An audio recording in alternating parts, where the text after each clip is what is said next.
This is what I wanted to ask you right away. How did you and Jordan meet? So honestly, whenever I very first started out, I was making like really weird, like pre-Tyler the Creator, Igor era-esque kind of like music.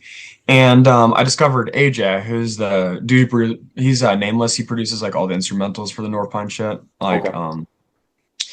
And like has done a lot of shit for Juice in general. And then I remember seeing him come up on my feed one day, and like it was like his first couple posts, and I was like, dude, this is so unrefined. But like like whenever like it doesn't matter what it is or what context, whenever you absolutely see the vision and you know that nobody's doing this, and you're like, I have like. Even if it's not like a full-blown investment, like you're just, I want to latch onto this, because you know it's going to go somewhere. Yeah, no, Um, that's one of my biggest things when it comes to following people. I've already like I if something has a million views, I find it hard to even like it or go and follow them, even if it's really good. Black Eyed yes. Peas is awesome, but everyone knows their song, so it's like I try to stay away from things like that. So when you find something that's truly unique, to me that's my currency, is my time and my follow and stuff like that. So I try to direct it into something like that. So that's I relate to you with that. And you can often find what is going to influence the future, and be ahead of the times a lot, like by just staying so fucking open minded, you know what I mean? Oh, And, sure. and being against like the popular consensus.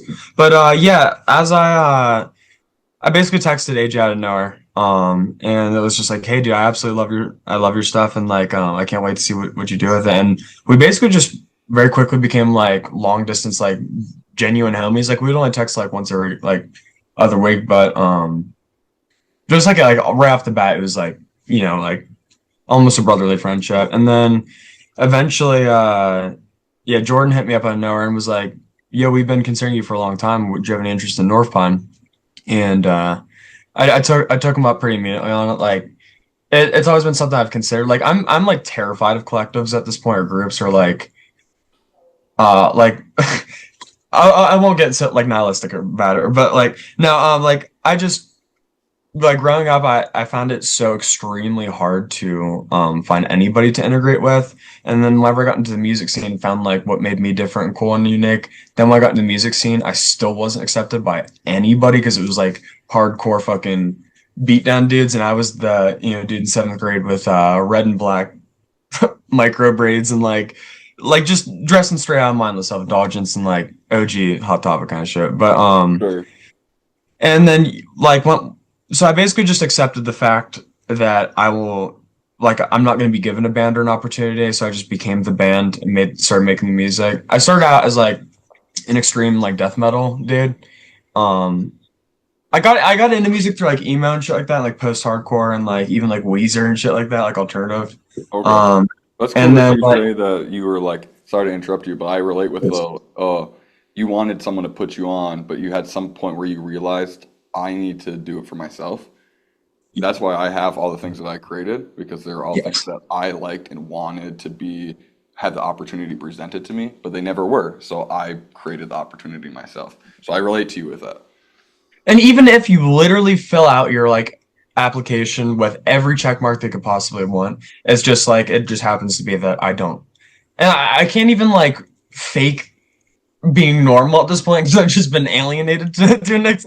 I just like don't know. Like I walk into conversations and I just accept and greet myself as autistic, and I don't know how to be like, you know what I mean? Like it's just um Sure.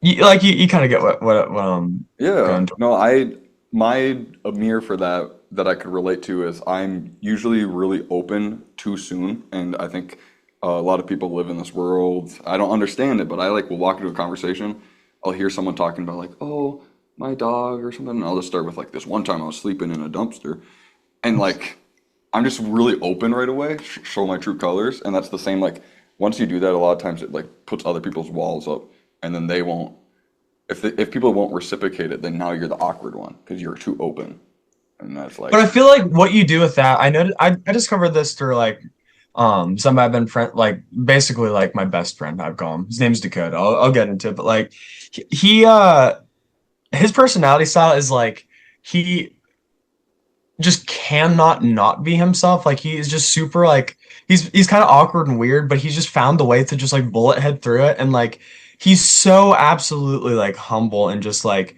you know you're getting at face value what you're getting. And like what I've discovered through him is that even if you are an outcast, openly just fucking putting yourself on the table and like doing what you just said, what you end up doing is that the people that weren't going to accept you in the first place are just not going to. But you end up pushing a lot of the weirdos like you, even the ones that are like us, I mean, that like hide Like amongst me, normal people. Oh, yeah, yeah, like like you. you. Fuck. Um, no, but like, yeah, you get what I'm saying, and like you end up discovering those people and getting to like crazy dialogues and situations. And sometimes it can go both ways, and you get yourself in fucking really bad pickles, or you open yourself up to people. You're like, oh, you're mentally ill in the same way, and then turns out they're like rob your whole house and fucking, tell The everybody. intensity both ways, intense good, Yes. intense bad. If you live that intense lifestyle, I get that for sure. I was I, just I I've talking.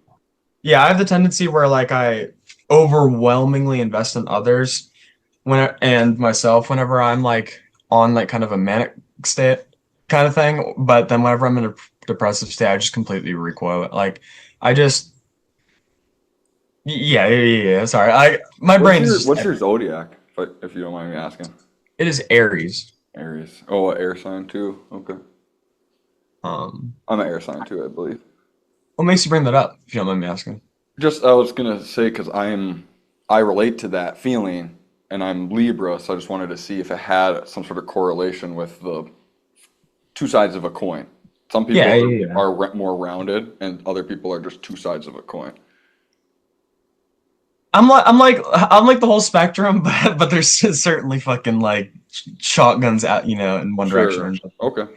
And you can certainly hear it in my sound. Like, I know you don't have like a good idea for what I do sound like, but to be fair, like I have a hard drive of over like 100 GB of anything from like straight 70s jazz to fucking like heavy EDM, um, Beautiful. like 80s pop music. Like I fucking go everywhere. And then I have like an album and a half of music out, but I probably have like at least five worth of ready to go Well, shit. after this, I'm gonna listen to stuff. I just have been holding off on it because I don't want to have any like pre notions with people. But you saying all that stuff, I always wanted to. I only make rap because it's the easiest because I don't have a saxophone. But if I had a saxophone and a piano and a violin, I'd make actual composed music. So I fuck with that. Absolutely. And like I started out as a guitar player in like seventh grade, and then I realized every 20 guitar players, there's one bass player. So I was like, I should just play bass guitar. And I really did fall in love with the instrument to the Mm. point where like I started like academically studying it for hours a day. But then in combination with like my self-destructive tendencies, it got to a point where like there was a day when I was like 16 where I'd been sitting in my chair for hours and I was so unhappy at my progress with learning a piece of music. Keep in mind is fucking like a song from the Zenith Passage, which is like a super hyper technical death metal band. I literally was so overwhelmingly fucking upset about it that I literally just started like just covering myself in cuts, and like that is the day that I definitively realized I need to not let my art destroy me.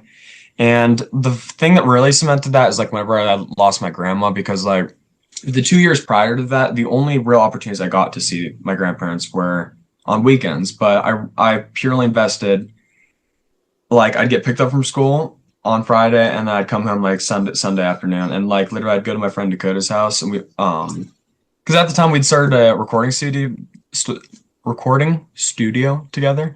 Sure. And that just we kind of both convinced each other and ourselves that like this is the only path of life is purely devoting every micron of energy and whatnot to it. And the thing about it is a double-sided coin because I do think it left a little bit of an unhealthy kind of mindset about it, but also whenever you hear how much stuff I've done at such a young age and like the quality I've attained, you're like, whoa, dude, that's so awesome. I can't believe the discipline you put in.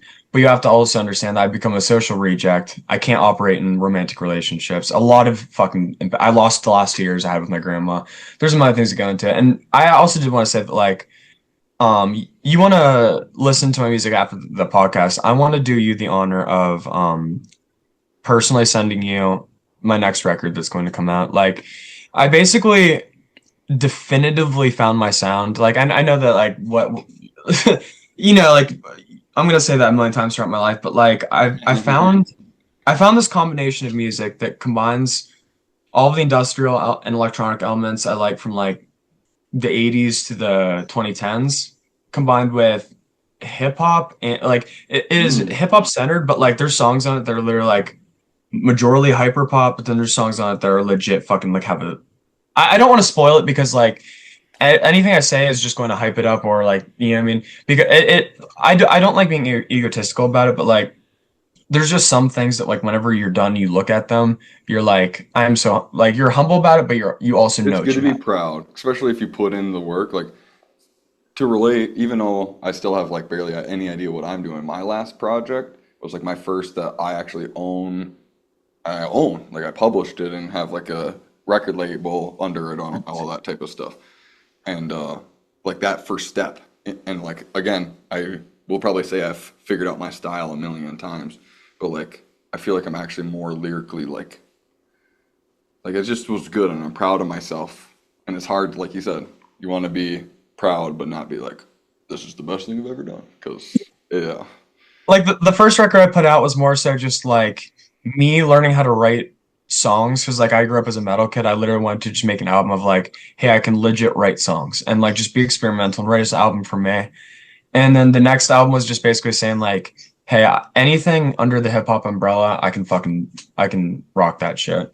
And then halfway through, like once I was ready to release the actual record, not the singles, the whole album kept getting pushed back by the distributor because one song has one uncleared sample, and it Ah, has been a month long. It's been over a month of trying to get this record out because I re-uploaded it, and then they're like, oh well, the first track metadata doesn't match the single, and I'm like, okay, well, can't you just fucking copy and paste it over? Like, we're just not gonna respond. I'm like, thanks, I appreciate it.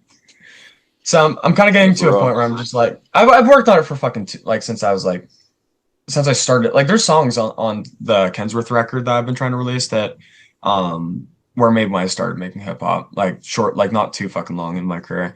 And like I finished the last song like towards the end of last year. So like it like it's been so long coming, and I tried to build something so much bigger than I was capable right now. And then that happened, and I think that if I don't just say screw it and then just move forward and then just kind of like silent drop on everything, I think I might go crazy. You know what I mean? Oh yeah. How do you find the patience to like let something sit even for a couple months? Like for me, I everything I've made, I've probably made in one day because I just like have like it's like art. I just feel like I need to throw it on the wall and like just get it out of me and I don't want to like sit and ponder on it. So that's my process with songwriting. Sometimes it's like I completely bang most of it out in a day, and I come back the next day, start something a little new, and then go back to it, finish it off. But like I am very fast at writing individual songs majority of the time, but like when it comes to an album, it just happens to be that I naturally make enough stuff that correlates like by sound and you know Okay. thematically, and then I decide like I just like I kind of solidify like an idea for a project and like the track list, and then once I've finished all these songs to the point where like the album is ready to go on Spotify, then I do music videos, merchandise, like literally all that shit. And then by the end of that, because like I've noticed that like with a lot of rappers like my level and like just smaller in general, they have a problem of fucking grinding the song out and then dropping it and then fucking grinding the promotion, and then they have no song to drop after that, and their promotion has fallen flat because they've been pushing the same song for a week straight. And your Juice World beat you stole on YouTube and then put some band love filters over just isn't going to cut it forever if you're not actually. And I'm super like you can tell if you look at how often I post. I'm super like anti like all that bullshit, and I don't believe in any of it. But like you gotta like with content, like as much as it sucks, you basically gotta like you gotta find out like where you're willing to settle with the level of reach you can get on a constant basis. You know what I mean? It really like it's a balance of authenticity versus you know like what's objectively correct. Um, Sure. Okay. and it really just it pulls a lot out of my soul to use the internet for not like purposes besides just like Me too. finding other finding other art, experiencing other art, and connecting with other people and shit like that.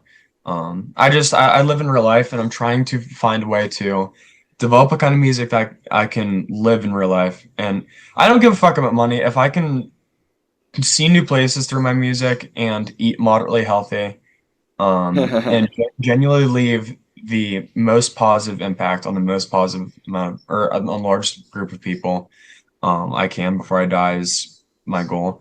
I've kind of come to like not a conclusion, but an acceptance, at least at this point in my life, that I'm not going to be afforded a romantic partner or companionship. Like it seems completely unfeasible due to the personality type that I am with how much I prioritize art myself, building myself forward, and like really, I'm also the kind of person like can build a company from my own, hold a job, pay my own bills, but then like literally like get methed out for a whole fucking weekend straight.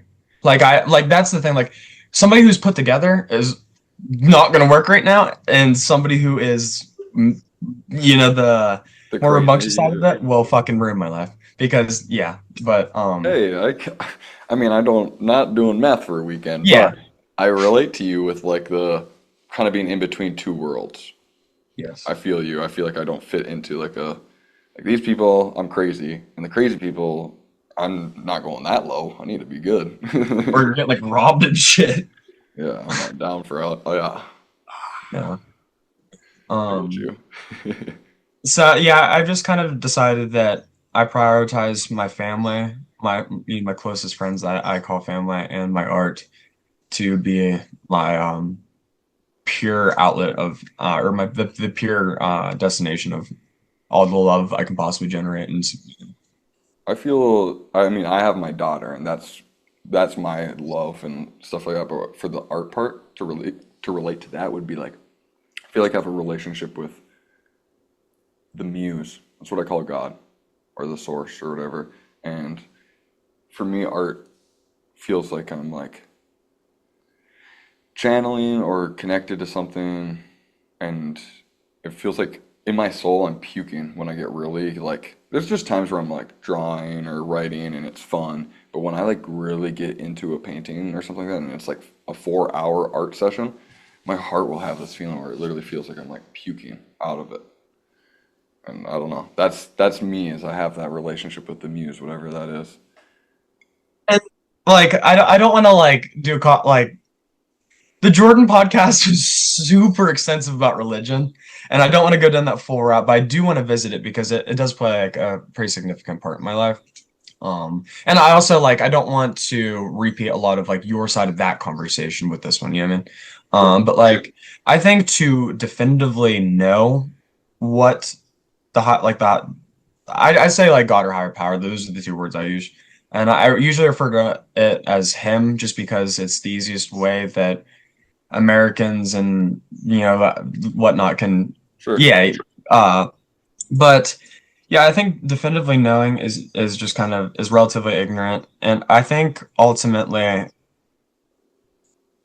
I think most I think most logical outlooks on religion is a more complex form of just simulation theory. Because if you look at Christianity, if you truly believe that we were put here from God, there is no reason that God would put us here other than to observe and almost experience and simulate what it is like to be mortal. If the case that Christianity's God is not mortal, which is supposedly the truth, Sure. and so like if you put the idea of simulation theory, ultimately we do have a higher being, and I do believe in karma to to a certain extent. So like those are two things that like I can't see as not being the truth. But the thing that I don't necessarily believe in, or the thing that but I like I'm trying to think how to like I really want to implement Buddhism to like the idea of the philosophy of Buddhism into simulation theory, where like you do believe there's a higher being, and you do also kind of understand that like you're in basically kind of like a fish tank that's being observed by something else. Um, but when you bring Buddhism into it for like personal reasons, you could just it's about chasing purity and whatnot, like complete Right. purity. Like there's still morality and Yes. energy and math and all of like platonic solids and the way that that correlates with the chakras or if that's just energy points on our body or however that would work. I think that correlates to that as well. That was like one of my big things is I was raised Catholic and then went atheist and then kind of went straight into like when I came back to spirituality, it was like 100% into chakras and all that stuff, but something felt wrong about it because to me it was still just being a, like taking something at face value instead of diving deeper into it. And then what I realized was it's energy and those things that are real. And like scientists, they all say like a lot of scientists that will say is like that's the anti of religion is believing in science. But a lot of like noteworthy scientists, they always said the more I study science, the more I believe in God or and things like that. I'm just gonna grab this book real quick because it's just right here. It's called The Ancient Secret of the Flower of Life. And so it's like obviously everyone's seen the flower of life and platonic solids and blah blah blah blah blah. But it actually goes like really deep into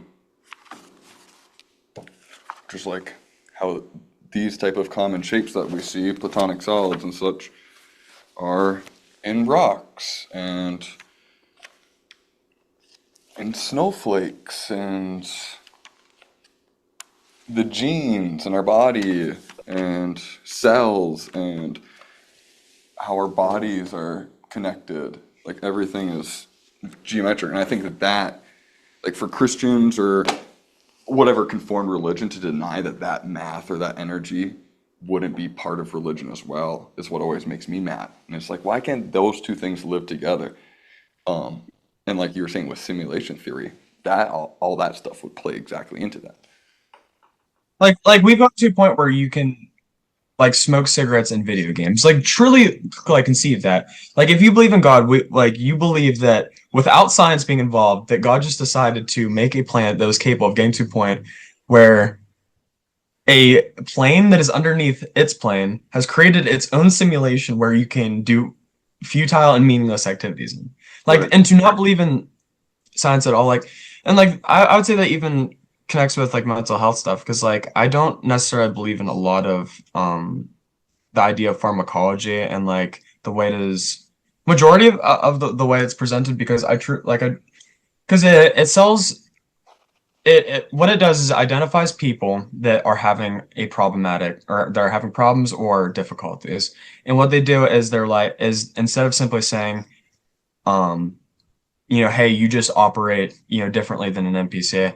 It's more so seen as a problem, and then they can therefore sell a solution to make you normal. But the thing is, like, I can't, like, I'm way better at multitasking than I am focusing on one task. So there's jobs in the world that'd be far better for me than somebody with, like, Mm, autism that can't function, like, socially or cannot multitask. You know what I sure. mean? Yep. Um, No, they don't and play in personalities at all. Everyone, there's 16 personality traits. You should be taking a personality test before they just diagnose what ADHD or something you have. Because I've always said that mental illness isn't real. It is, but it's not the boxes that you have. yes. You have this. Well, did you actually study my brain under MRI and see how my synapses fire in certain situations? Okay, then how are you to say that I'm just this? Like we're way more complex than just a box. So I agree with you. And not to mention, there's people that may have personality traits that want to just appease what the doctor is saying, and will just like go along with that. Like, and like the thing is, I truly believe that like I think most drugs on Earth have a purpose, but I think all drugs are tools, but I think medications are very rare.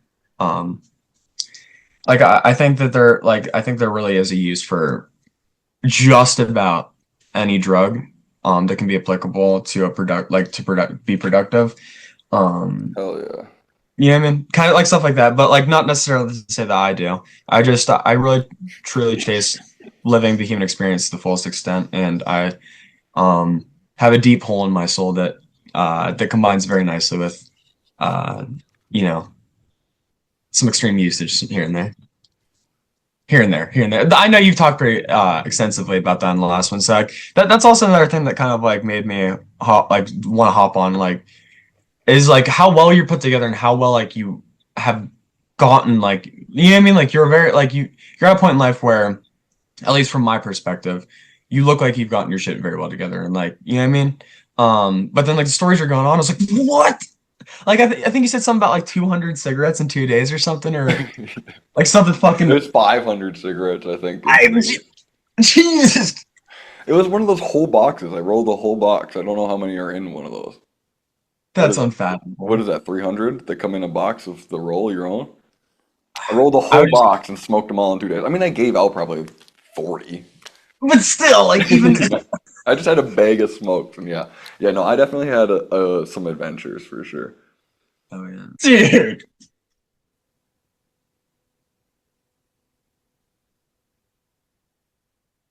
this can't be real, bro. This is jokes, he says. Oh my god. Doesn't help that I'm also using my laptop speakers for this because otherwise it'd be a nightmare to try and set everything up with my interface. Oh, sure. I'm definitely gonna have to get this good stuff.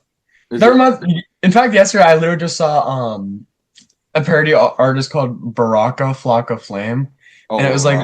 it was like his biggest song, but the music video was just him dressed as Obama, just saying crazy shit. Yeah, that's what I like. That's that freedom of speech type shit. Just saying awful shit just for the fuck of it. I like doing it here and there. Like I've got like a tiny project in the raps. I met this kid the night I actually decided. Well, like I'd known him previously, and like you know like passing by and like we went to school together, but like he was a couple grades below me. But the night I definitively decided, yeah, I'm gonna start smoking again, back in like October, I think. I went down to the skate park and I ran into him and his group of friends. I was like, "Yo, you guys want to smoke?" And they're like, all of them were like, "No." And he's like, "I'm down," and just ditched his friends to come with. And we hung out for the whole weekend and just started hanging out and like regularly. And the one he plays drums. His name's Gabe. I don't know if I already mentioned that, but um, yeah, one day I was like, dude, I want to show you how like chop a drum sample so like you can get a more visual understanding of what drums like, would sound like. And then I was like, dude, this is tight as fuck. I should just make a beat. In like 30 minutes I made a beat and then the first time he had ever recorded his voice on a microphone or written lyrics, um me and him just went back and forth on like a super old like a very old school like horrorcore style like track just purposely just saying shit that is very bad. And it's kind of it's such a dope track because like this kid does not come from like any hip hop influence besides like straight up Memphis, um and like the dirty Florida like 90s shit and early 2000s, Okay, like that's my favorite is Memphis. but like he listened to like that was just about the extent he went with rap, and like that was very occasional. And then we just started hanging out, and like he hopped on the mic, and it's a dope track if you know all that stuff. And it's just like kind of like a funny like like I don't know. I think it's dope, but also like it But depends. I think everything I make is terrible, and then everything I make is awesome. no, that's the true being a good artist is being super highly critical of yourself every time you do. That's why, again, like I said, I just like when I make songs, I just want to get it out and throw it because I know that the more I think about it, the more I'll end up not posting it because I just hate it now, even if I think it's good. So I And feel there's nothing worse than saying, yeah, this is written. Let me come back and record this. Done. That you've killed that idea. Like it doesn't matter if it's just your demo take. You cannot do better than that demo take. Like it doesn't matter if you mumble. Like there's in fact a song on the record I'm gonna send you today that the bar is I'll admit it, it's been a minute since the last time I was sober. But like literally I fucked the bar completely up. And I was like, well, it's about sobriety, so that makes it even better. yeah, that's good. um That's that and raw. yes. Uh, And well, I also have this fucking the like my workflow is I'm like I basically just throw something on a fucking I open my recording software and then I just like freeball it. Usually like I start with a sample from like a huge playlist I've made over just hearing stuff in the wild and whatnot. And then like trying to think. Yeah, then I'll usually like get as far as I can with it. So I'm like, okay, I gotta go do something else or I'm done with it. And then I'll just render it as fast as possible, type demo, and upload it to Google Drive. That way, like I can bang this shit in the car, do it anywhere, send it to anybody, whenever. But then what I'll do is every time I show my like tight friends like, dude, check out this thing I'm working on. Like then I play it and I hear it back, and then like it cements it into my brain that is how it's supposed to sound. So like no matter how good you get after that, it's wrong for some reason. Damn. Yeah. So I've been very careful about like Weird. just and the thing about it is like I adopted this philosophy from like a little bit of hearing about how Tyler, the creator, started making music. I don't know if you knew this, but I believe his first two albums he fully made on a pirated version of Fruity Loops that you could not save projects. He couldn't save anything. So what he'd do is he'd literally start a project and then he's like, shit, bro, I gotta go to work. And then he'd just render it as is. And then when he's ready to work on it, he dropped the whole rendered stem into his session and just start from there.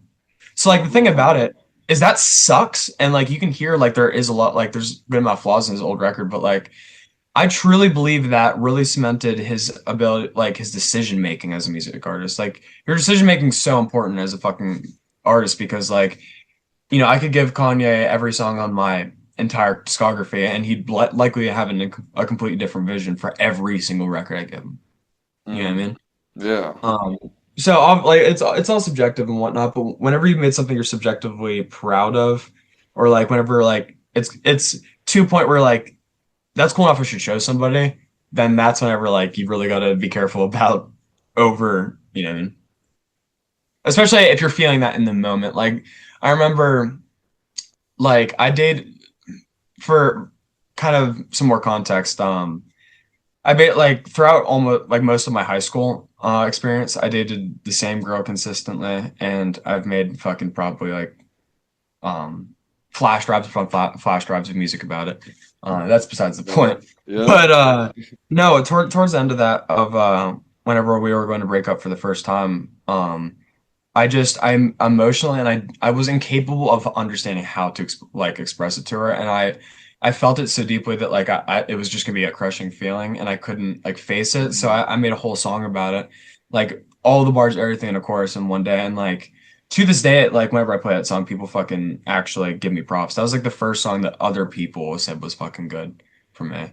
Um, and then I remember I reopened the session to show up for my friends like 2 days later, and all the stems are gone to my vocals. Like everything was missing. Like it said offline. Like it had them on the screen, Oh but it was shit. offline. And I was like, well, okay. I was like, maybe something's a little screwed up. And I came back and literally it was all gone. And like that moment was just so emotionally crushing because like I tried to re-record the vocals and like I knew what I was doing was better. It just wasn't I just I couldn't hear the same heart in it, and Yeah. like that was one of the fucking worst. Like that really changed the way I go about file management and songwriting as a whole. Yeah. I can understand something like that being like you just put in all this work and love and heart into something and then now it's just bink gone. Especially like whenever you have deemed yourself incapable of communicating to others, and then like you've found out how to actually like with this hobby you've been doing for years with all of your fucking time and like sacrifice, you actually found a way to express something that is like crushing you with art form, and then it's just fucking like in the trash. It's like saving up like all like a ton of money for a car, and then you're like 500 bucks away, and then you get mugged. Yeah. Yeah. You You're know what like, I mean? about to have this vehicle that yeah. Yeah. That's exactly what a song is too. Yes. The vehicle. It's a way of transportation. It's a to somebody else's heart or Yeah. furthering your career, whatever. That's fucked up, bro. I'm sorry. No, fucking everything that's ever happened to me has turned me into the person I am, for the better or the worse. And Yeah. I'm, That's you for a know, reason. If you posted that, yeah. you would have got sued or something. Like, who knows why that, there's just things that happen. Or I would have just said, "Well, it's gone. I guess I'll just stay in this terrible relationship." Well, that was my attempt at communication. I guess I'll just give up on. Yeah.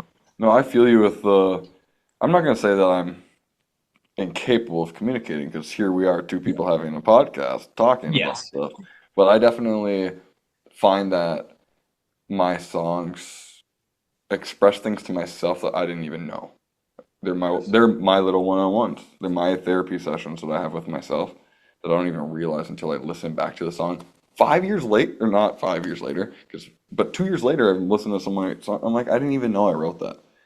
I'm like, damn, that's what I meant that. I'm like, damn. Okay, And cool.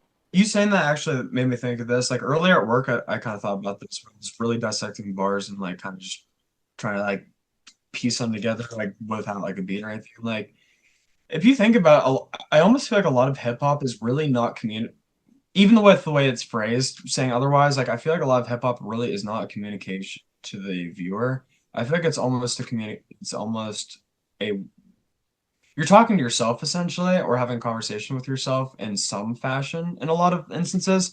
And I think that people more so integrate themselves into the piece of media or like it's similar to how like if you watch a movie growing up and you're like, dude, I'm like just like that character. Even if you're nothing like them, like you just like want to uh emulate them and like like you know what I'm saying? Like I feel like the way that a lot of lyrics are communicated, even if it sounds like it is trying to express something to somebody else, I feel like if you really dig down in it, it's more so like a convoluted way of communicating to oneself for whatever purpose. Yeah. Like in fact, like there's a song and that even also like kind of ties in with just being very polar about the way you feel. Like there's this song called "I Came to" or "I Want to Thank You" by I believe it's Alicia Franklin. I believe it's a song. It's a big one, but like uh the lyrics go, "I came to thank you, Heavenly Father, for shining your light down on me. Um, you gave me some," and it's like you gave me someone that loves me, not just.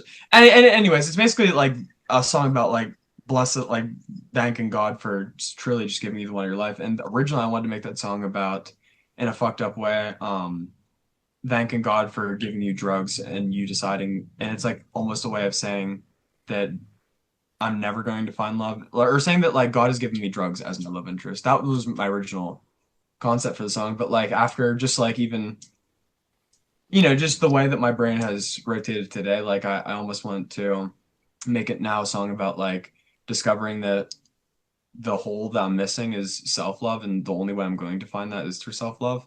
And like, cause like the lyrics of the chorus are like, he really loves me, and like I think like using that as a way of saying like I really love me, like that is who needs to love me, because I think I don't want to act like I'm some super fucking deep artist, but like whenever you're at points in lives where you're just like nobody can see the roads you're looking down, but like whenever you actively are like looking down the paths that you can make and paths that like are like I mean like where the road splits and like you genuinely see like where your life could be completely swallowed and devoured, and like facets where like I mean like things like that. Yeah, that's Um, exactly where I am right now. I feel you. that I'm at, that's I'm at, that's I'm in this big little chunk of my life that's just been a fork. And it's like this whole spot where I'm like, if I don't choose, I need to make sure I choose it all right. They're all crossing. And I have to like keep yes. jumping on these different things so that when this 5 years area is done, I'm on the right one.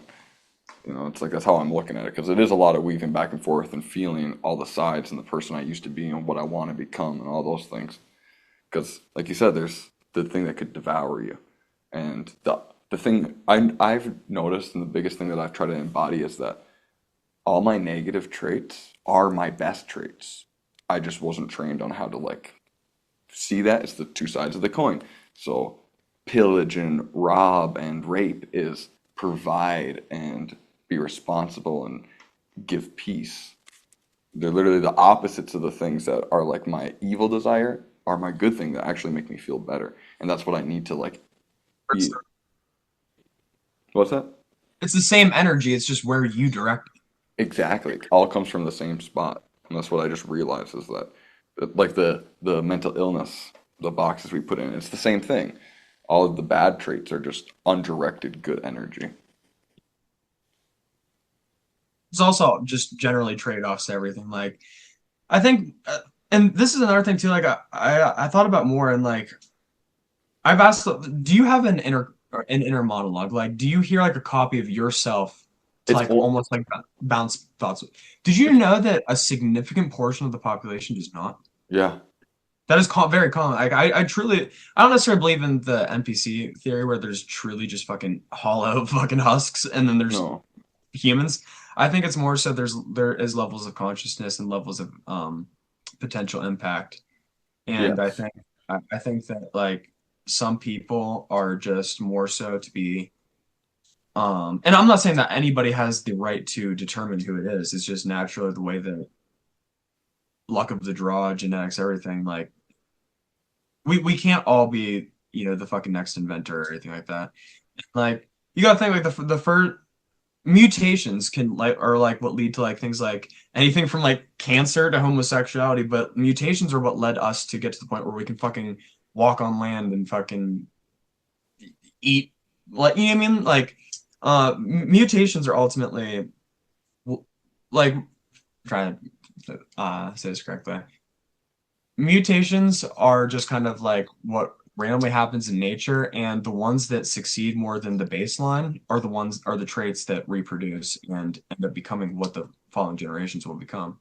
Like if you have a country that becomes more and more comfortable and has to work less and less, the generations after are going to be like fucking weak little soy boys. Like that's why like I always make the joke that I'm like a completely flamboyant ass fucking like I do not dress very um conservative and heterosexual, but like I'd say like if you really do compare me to like everything about me to the core root of masculinity in my generation, it's just a complete joke. I feel like the people that make their masculinity their whole fucking personality are in reality just like it's like almost like they're putting super fake masks over really intense feminine traits that they don't know how to harness. They try to Mm. reject it, but instead they just put a really embarrassing mask over it. Um, Yeah, and like I think gender roles are kind of fucked in That's very true because modern a, culture. a true man isn't demeaning. And a lot Yeah. of that masculinity image is like in this weird demeaning factor. And if you give off that energy, that means that it's not the true form of that. Because there's nothing wrong with masculinity. It's that isn't that. Because a true man doesn't demean anyone. And I think that people often get what's like manly and what is respectable of a man very confused. Like Mm. getting lots of bitches, getting lots of attention, having lots of fuckboy friends, that is not like that is the shallow like image of masculinity. But I think truly like fucking like I'm not gonna say what I declare as fucking you know, uh, Well, just like you talked about perspectives and boxes and levels of spirituality, there are so levels of different roles that we play in society. And not all men are going to be of what this image we're talking about right now. Some men will wear dresses and paint and be like what we would think is not as a manly image, but that doesn't mean that they're not a man. It's just what we're talking about right now is this image of these particular personality traits, you it's know. like all the negative traits that throughout the entire like history of mankind is what is being embodied as what should be the gender roles, like the worst traits of both. But in reality, it should be appreciating and like for instance, when I say all this, like it's very strange because like I like the idea of a culture that is more conservative than not, but I like that because I think it has with the right fucking whatever, I think it can lead to better results. But I think it's very important to not make me the everyday person, but to have a place in society for people like me, you, Jordan, like just weird people that don't operate like the constructed norm. And I think it's so beautiful that we have our identity, and there, like without people like us, there's no such thing as alternative, and there's no such thing as like the small thing. And ultimately, like if if it's never dark in one place of the planet, it's never going to be sunlight in the other. There has to be like a balance, you know what I mean? Or like, and that's why like once again, I'm actively supporting, like and I like and I'm not saying I'm fucking I'm with one thing. I'm more so saying that like similarly to like what I want for like the world I live in is not necessarily like what I want to be just because I feel like I've worked so hard and been made to feel so alienated for not being the normal to now see that things more extreme than me is being pushed as normal. And not saying that you get what I'm trying to point out. I'm not saying that anything is bad or anything. I think everybody should have the right to be themselves. A hundred percent. And I just think that there's a little bit of not gatekeeping being, fucking weird or fucked up or like whatever, but I don't know, you kind of get on what I feel like this could very easily be taken contact out of context. I know you get what I'm saying, but I feel like this could be taken out of context if not properly digested. You know what I mean? Sure. Yeah. Um, You don't have to go which is further and go yeah. there if you don't want to, though. No, it's just like my brain's a bit fried at the moment, and like I feel like I'm going to keep trying to clarify what I was saying prior, and then just kind of dig a hole. You know what I Sure. mean? Yeah, yeah, yeah. We can move on Um, from that. One thing that I want to do is refill my cup. I'm just gonna take this second to say this because it's a self-reflection that I always have in the moment that I don't know. Like you were talking about digging a hole, I'm trying to. It's super hard for me to take compliments, and so anytime anyone's like, "I think you're a good person," I always go, "Oh, yeah," or "You seem like you have your life together," and then I'm like, "I'm not," and it's like I just, for me, it's like you're talking about karma. And there's another thing with psychology and the way that relationships impact us. And I just have this thing that anytime anything good happens, I feel like something bad's gonna happen. On top of the guilt of I don't feel like I've had enough karmatic negatives to balance out what I've done in my life. So anytime anything's going good for me and I have my life together, I'm always like, oh, if I say yeah, I'm gonna die tomorrow. Like it's just like this weird. I feel like it's a combination of like possibly regrets or like guilt of like the things that we as humans might have done previously, but I also think it's the idea of just assuming that we des what we deserve based off of prior experiences, especially because like certain things will take hold of, like for instance, like I'm not gonna go too in depth into it just because there is always the possibility somebody I actually do know will see this or so, like you know what I mean. Well, it's more than a possibility. I'm putting never. You get what I'm saying? But like no, like when I was younger, I got into smoking at like 14, but like I got to the point where I was doing dabs every day, and like it was very hard for me to quit. And I was like, oh my God, dude, I'm so addicted. And I truly thought I knew what addiction was. Um, but I tried.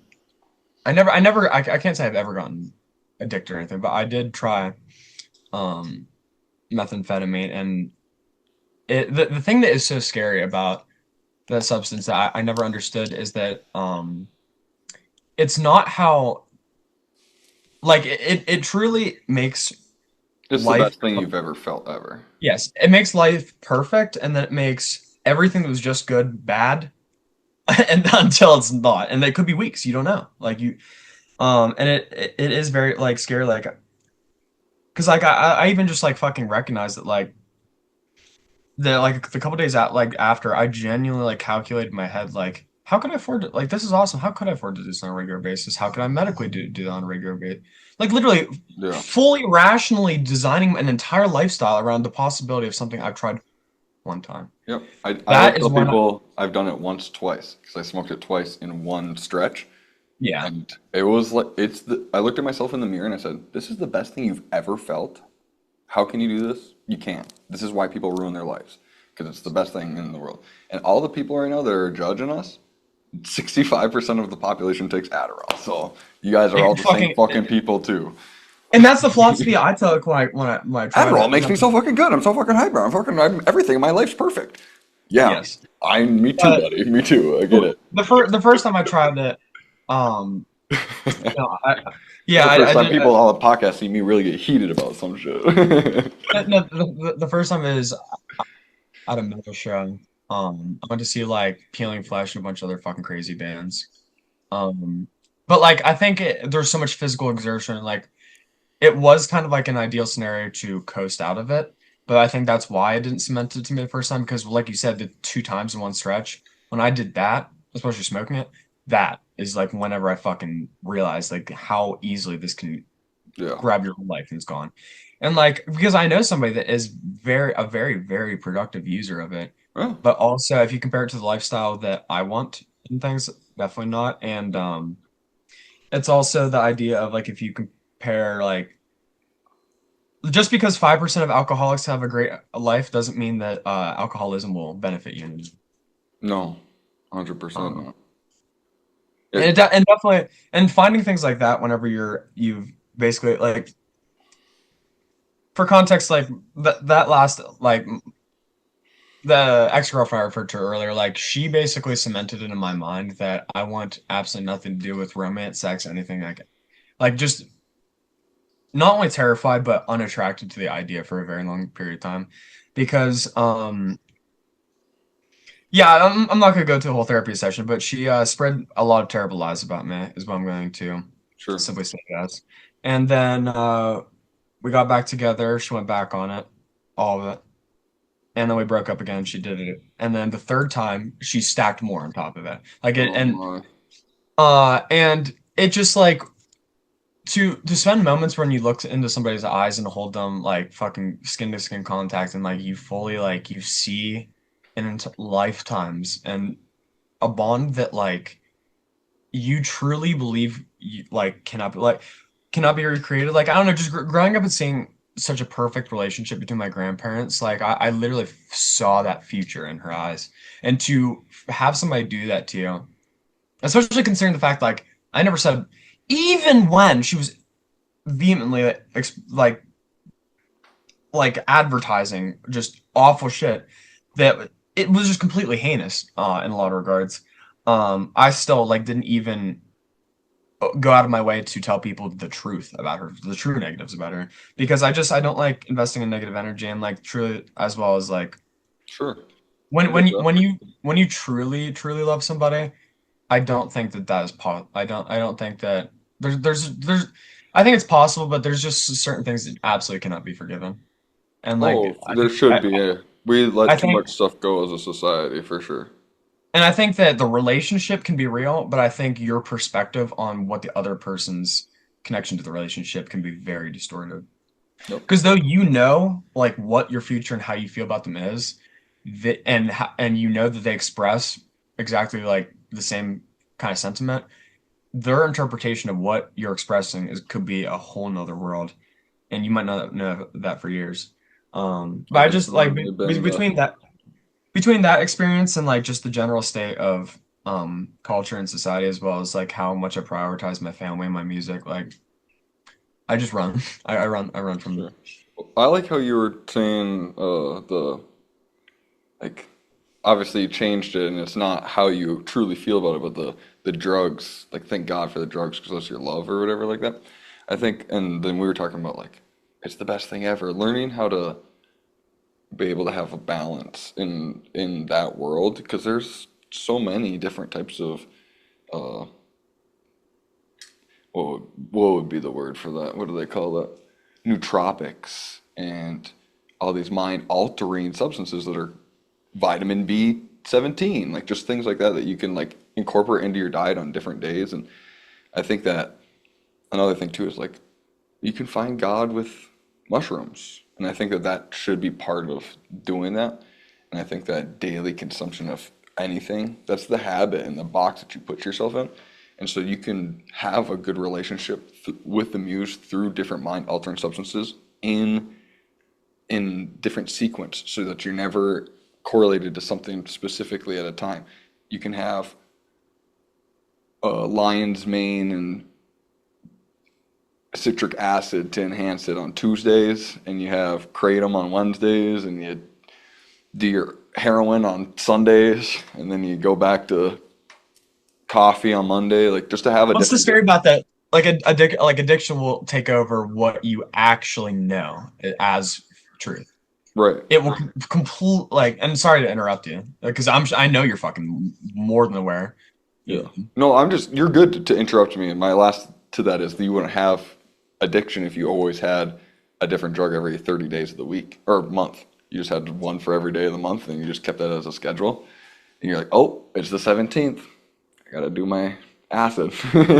And that and then you do have to weigh like is the juice worth the squeeze? Because without philosophy, you can have the most absolutely amazing experiences. It's like substances, and you're like, yeah, I just have to be miserable and like completely supplement my nutrition and sleep and like completely reorganize the way I completely flood my dopamine receptors because they'll be fucking fried from the day pre. It's just like that's why like Oh, sure, I you think have to you like have I to would say recover. I'd say that weed rarely optimizes people, very rarely, or but I think that if you outweigh things, like I think that marijuana helps so many fucking people because like I don't think that necessarily if you make somebody quit a heroin that they would be optimal on marijuana. I think it's just more so that it's enough of a Mm. regulation, it's enough of a trade-off that it is a far better like that's why like I'll take months where I'm like straight edge besides like psychedelics and like crazy shit like sprinkled throughout, but then I'll go months where I literally just like smoke like fucking it's my whole personality. Like it won't be like it won't be my personality, but like when you catch me at like driving around town, I'm fucking You're beyond like stoner mode. I get you. yeah, yeah. Uh just because like sometimes like things happen in life where you get to certain points where you're like, okay, so I'm going to become destructive and suicidal and manic or what all that, or I'm just going to be a little mentally repressed for a while. Yeah. I call that a healthy relapse for me, as someone, Yes. because for me, it's like, oh, I could smoke pills and rob and stab people, or I could smoke weed because I've been sober. Because I was sober from weed for like 3 or 4 months during the winter, last winter, and then I had to get emergency tonsil surgery, and then I they gave me some sort of opiate. Well, that always unlocks a fucking thing in me where I'm like, I love this. So you don't So see instead the of doing it, I smoked latency. weed. I started smoking weed again. That's why I stopped doing like I had the opiates that they gave me for the tonsils for 2 weeks, and I knew I was gonna relapse. Like you said, like high stake emotional stuff. So I started smoking weed again. So finding a healthy relapse. Anyways, you can continue. Sorry. No, I completely, yeah, 100, because like what I wanted to say while you're saying that is like the brains of people like us, when you look at that pill bottle like this, you don't see that label. You do not like that label is fictional. You see this as a bag of good times. You see this as a I see it as a scary time, but yeah, I get you. yeah, well, yeah. You know what I mean? Yeah, Scary good. yeah. Like It's like a whenever you're haunt. staring, yeah. It's like one of those haunted houses you pay to go into. You're like, I want to go here. Oh my God, why am I in You're here? like, I'm not gonna get this opportunity for a while. I should just take it. And then you see some ghoul looking back at you in the mirror, and you're like, uh-oh, Uh-oh. we shouldn't have been here. Yeah, I think it's been just because of that. I took that medicine. Otherwise, it's been like 9 years since I've done anything. It's amazing, truly. I mean, Yeah, because I mean, I know it's like, wow, you didn't do something, but like it, like I don't know, as somebody who like was ignorantly thought that they knew what it was like just from minimal experience, and then to really tip your toes into looking over the fucking edge and seeing your behavior, like looking back at your behavior and just like in fear, you know what I mean? I mhm. feel like there's like moments like those where you you know, like you don't want to learn the kind of lesson that takes you 3 years and fucking tens of thousands of dollars to. You know, you want to learn the lesson where you do it, have a good time, then you have a pretty bad time for like a little bit, and then you know, just, but Yeah. not a bad time where it's long lasting, you know? Anytime that I ever, like obviously your life's your life and you have a brain that gets damaged. And so the damage that I have that's negative, I'll always like think of. I have to realize that a lot of my thoughts are my own. And so I try to right now I practice anytime I have negative thoughts, positive affirmations, mental, like, but that's me pre-programming myself with other people's shit. None of it's, I mean, it is me because I'm choosing now, but it's still like you never really have a choice. So you just need to choose. The only choice you have is what information you choose to accept. And so that's why I have a big thing with like not using social media, like you were talking about for the internet, using it for purposeful stuff. I don't ever go, I mean, I do, but all my apps have limitations on them. So I have to like accept that it'll let me on there for 5 minutes. And then every 5 minutes it tells me I've been on there. So I usually only go on to stuff for actual information. Like I'll go on to Safari when I want to learn something. Because it's that same thing. It's like it's trying to steal space in your brain and whatever other space that you let something else have. Like you said, substance addiction will completely consume you. And so will the information you choose.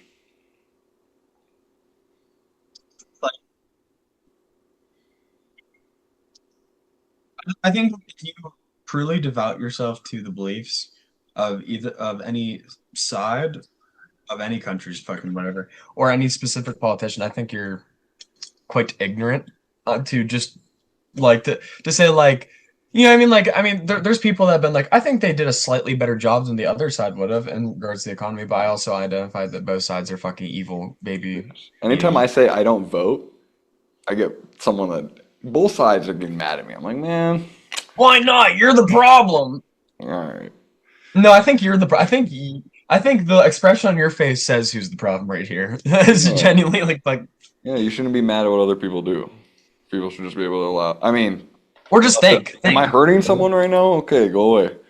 Like, Well, so it's also a matter of like I think people feel so viscerally and actionable about true about what other people think. Like, like if you take it like this, like even modern day National Socialists, I don't think should be fucking just beaten up and murdered on sight. I think like obviously like you have to respond to violence with fucking defense. But what I'm saying is that I think ultimately conversation is where we move forward. Fucking obviously like it's almost like that's what everybody's ever been saying forever. But no, like conversation between two people like that's why I purposely like um I have a pretty middle ground belief system, but I definitely do have things where like I'm pretty adamant about, and that's why like I don't fucking express anything viscerally, but I purposely open myself up to conversations with people who go to church every Sunday, people who fucking have nose piercings and a buzzed head and use they them pronouns, like anybody. I really yeah, because ultimately like there I think anybody who is an extreme for sure is fucking can often be irrational, but I do think there's people with any perspective, most perspectives, no matter how crazy they are, that you can genuinely have a productive conversation and come to things that you agree on I about, can or even change your understand. I can understand why anybody's anyone, and that's something that I get. Some people like don't. They look at me weird when I say that. But if I was born in a country where I was bombed by another country, I would probably be part of the Taliban. Yeah. I don't like that, but I was desperate at one point in my life, and I would have done vile things for it. Those people are even more desperate than I've ever been. Damn right, I'm fucking using an RPG. Like we just like hate people because they didn't like me. And it's like, did you ever even think about what their childhood was like? Everyone was a little kid at one point. If you watched your parent get blown up, you would fucking hate someone forever. No matter what care packages they gave your country, you'd hate them forever. And like I understand where people get this idea where like people automatically come at others that think differently with a visceral kind of aspect, which the only results you're gonna get out of that is making somebody more polar in the opposite direction, or you're gonna make somebody live in fear of um reprimanding and just follow Sure. whatever the culture norm is. So no, and that's where you get into not only people not thinking for themselves, but people just struggling to live with themselves because they have built like this eggshell life where they have to fucking, you know what I mean? Yeah. Another thing with personality traits, though, I've came to a realization recently. It's not everyone wants to think. Not everyone wants to like be a leader or whatever that type of personality trait is, free thinking, or some people. That's why conformed religion works so well. Because the majority of people actually aren't like us. They just want to. They want someone that I'm going to have a podcast again with today, because this is the person I talked about that I accidentally messed up the Zoom with. They brought up a nice analogy that I've heard before, which is, do you know how every part of your car works? No. Well, same with religion and spirituality. But I want to know how every part of my car works. Anytime someone gives me the opportunity to learn about my car, I take it in and I learn how to do it hands-on. Same with my spirituality and religion and thoughts and thinking. And not most people just drive a car. And as thinkers like us, we have to accept that not all people want to like be polar. They want their thing. So the best thing that we can do is like guide, if that makes sense. Instead of like, I don't know. I feel like you probably can relate to that and already do that. But that's just something that I realized recently.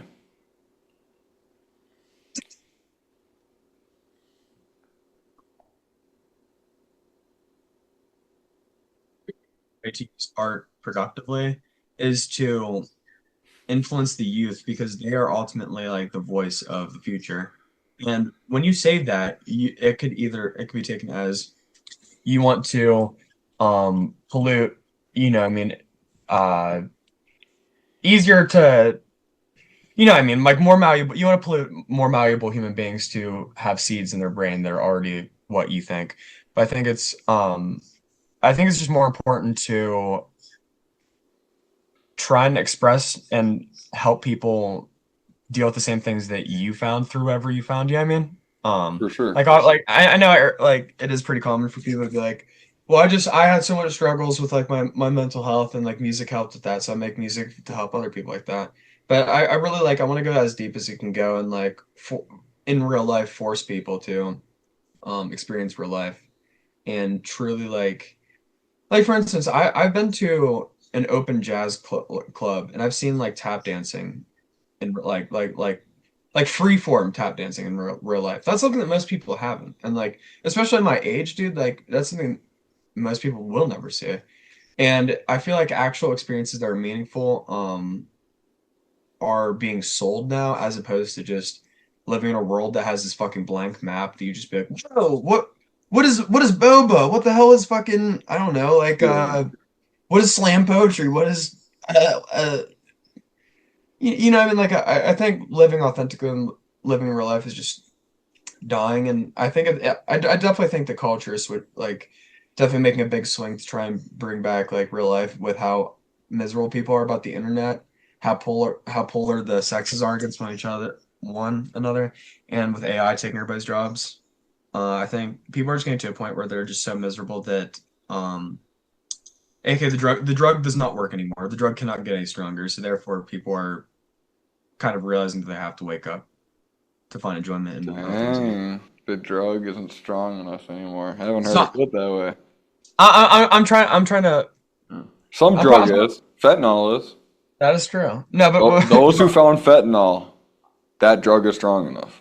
that is. I haven't heard many sources say that, but they sure they sure have proved it. As sad as it is. I remember when drugs used to be real, and then everyone died. So I'm really glad I got sober, because Yeah. that's crazy. And like what it like I thought about this too, like how how strange it is to go from like being introduced to weed culture when you're like in middle school and like to be used to going like trap houses and like fucking like dirty at like ashes all over the fucking carpet, no bed sheets on the fucking shit, broken air conditioner on the floor, broken Walmart speaker that was stolen, playing like the blackest stuff full of the whitest people in the house. But like that was where I started trying to like find friends because I was like, oh, Yeah. people like me if I give them free weed. And then to like see other cultures where like you start seeing like people who habitually use hard drugs or like see like cocaine culture and stuff like that. It's such a it's the worst part about it is that you'd think it's more polar than it is, and it certainly can be, but like to see the similarities and just casually like sitting in your bedroom having like a nice night after work and like what genuinely is ruining hundreds of thousands of people is really not as large of a bridge as they like make it seem. No. And I'm not demonizing weed, but it is certainly strange to like to grow up in such a positive drug environment and then to meet people on new substances and try new substances and see that like it really is just a very it's a normalization fucking bias. Like you just slowly get integrated to it to the point where like you're just sitting there talking about literally like conversations like this with a fucking bubble in your hand, just back and Yeah. forth in some kitchen. I've been there and it's those are beautiful nights, but the night after is not. No. No. No. All that is. Yeah. The thing with the weed too is like obviously if we've looked at big tobacco or big liquor or anything, now nicotine like Zyn and all that type of stuff, it's all the same guidebook. Weed used to be, yeah. I've been Yeah. sober. I mean, I smoke cigars on the weekend, but I've been Oh, sober from daily nicotine use for since my emergency tonsil surgery, so almost a year. that's fucking great to hear, And I dude. smoked cigarettes for 9 years, and I did chew and gum and all of it. But I do smoke cigars on the weekend, so I still have nicotine. But it's not. I can't. I have a good discipline now with it, so that's cool. But what I was saying with the weed is that, two things that I like to bring up is weed used to be for every fourth THC, it was three-fourth other cannabinoids. Now it's every three-fourth THC, it's other cannabinoids. So it's extremely more potent in THC. And like when we were younger was like, there's the meme like sour diesel 2008. Obviously I started smoking like 2012 or 13, but it was still like buds. And I remember swag occasionally. Now it's like white. Every weed's white. And it's this crazy shit. And like, yeah, that's cool and all for the potheads, but it's like you can tell that it's government backed and it's GMO, it's sprayed with all these chemicals, and it's like it's different than it should be. Just like how like sage is processed and propagated, it should be like naturally sourced things that people grow and take as a medicine and keep it spiritual. It's being abused. So I feel you. Like I don't want to have a thing against it's okay to have a thing against weed because they have made it this thing that's not what it's supposed to be.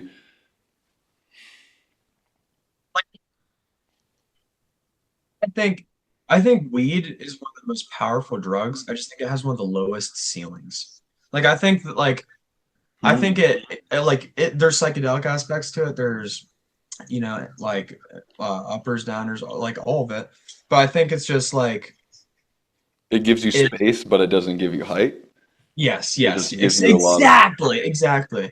Like yeah. crank, you can just fucking go up till you run out of oxygen and then you're gone. You're just gone. No more life, no more life. You're just a shell with pupils. We're just like, oh, dude, I'm feeling anxious, dude. I know it would take this. I know this would take this. Oh my God, I'm feeling anxious. Yeah. And then you Whitney Houston in your kitchen, and then, you know, your music career is gone. Oh no. Do you know how Whitney Houston died? It's supposedly a mixture of stuff I've heard, but that's how most It's, people do drugs. Most people don't do just one. Who it's does just actually, one? yeah, well, actually, it is a heartbreaking story. She only did freebase, aka like the higher quality grade of crack. And she abused it very frequently. And like in her last couple of days, like she was fully deteriorated. When she was found, she was actually sitting in a hot bathtub full like in a nice hot bath, and she was just chain smoking fucking crack. Um, and what happened is it hit her way too hard, and she didn't even die from a heart attack. She had she had like a heart palpitations that like led to anxiety of like, oh, I'm gonna have a heart attack. So she had a panic attack ultimately, Oh not a yeah. heart attack. Yeah. But this is the thing: Panic attacks. she died by drowning. She didn't even die by like her heart stopping. She literally Had a was panic attack and went underwater and she couldn't even respond to just getting out of the bathtub. So she literally died in her own bathtub. yeah, And like, that's fucking. have you ever seen Pusha T? Do you know about Pusha T and like clips and all them? All I know is before I agree or not, I've been that high. I can understand how that happens. I've well That's fucked up. All right, who are from these doing people? yeah, I'm looking it up. What I was gonna say is like from trying DMT pretty extensively, like Oh, you've done I have DMT? tons, yeah. Well, Ah, not tons, but quite an extensive amount. more than 10 times? Around like just More than about around. five? Oh yeah, Then you've yeah. done enough. Like Over 10, yeah, over 10 for sure. over 10 is enough to like be well versed in that space, you know what I mean?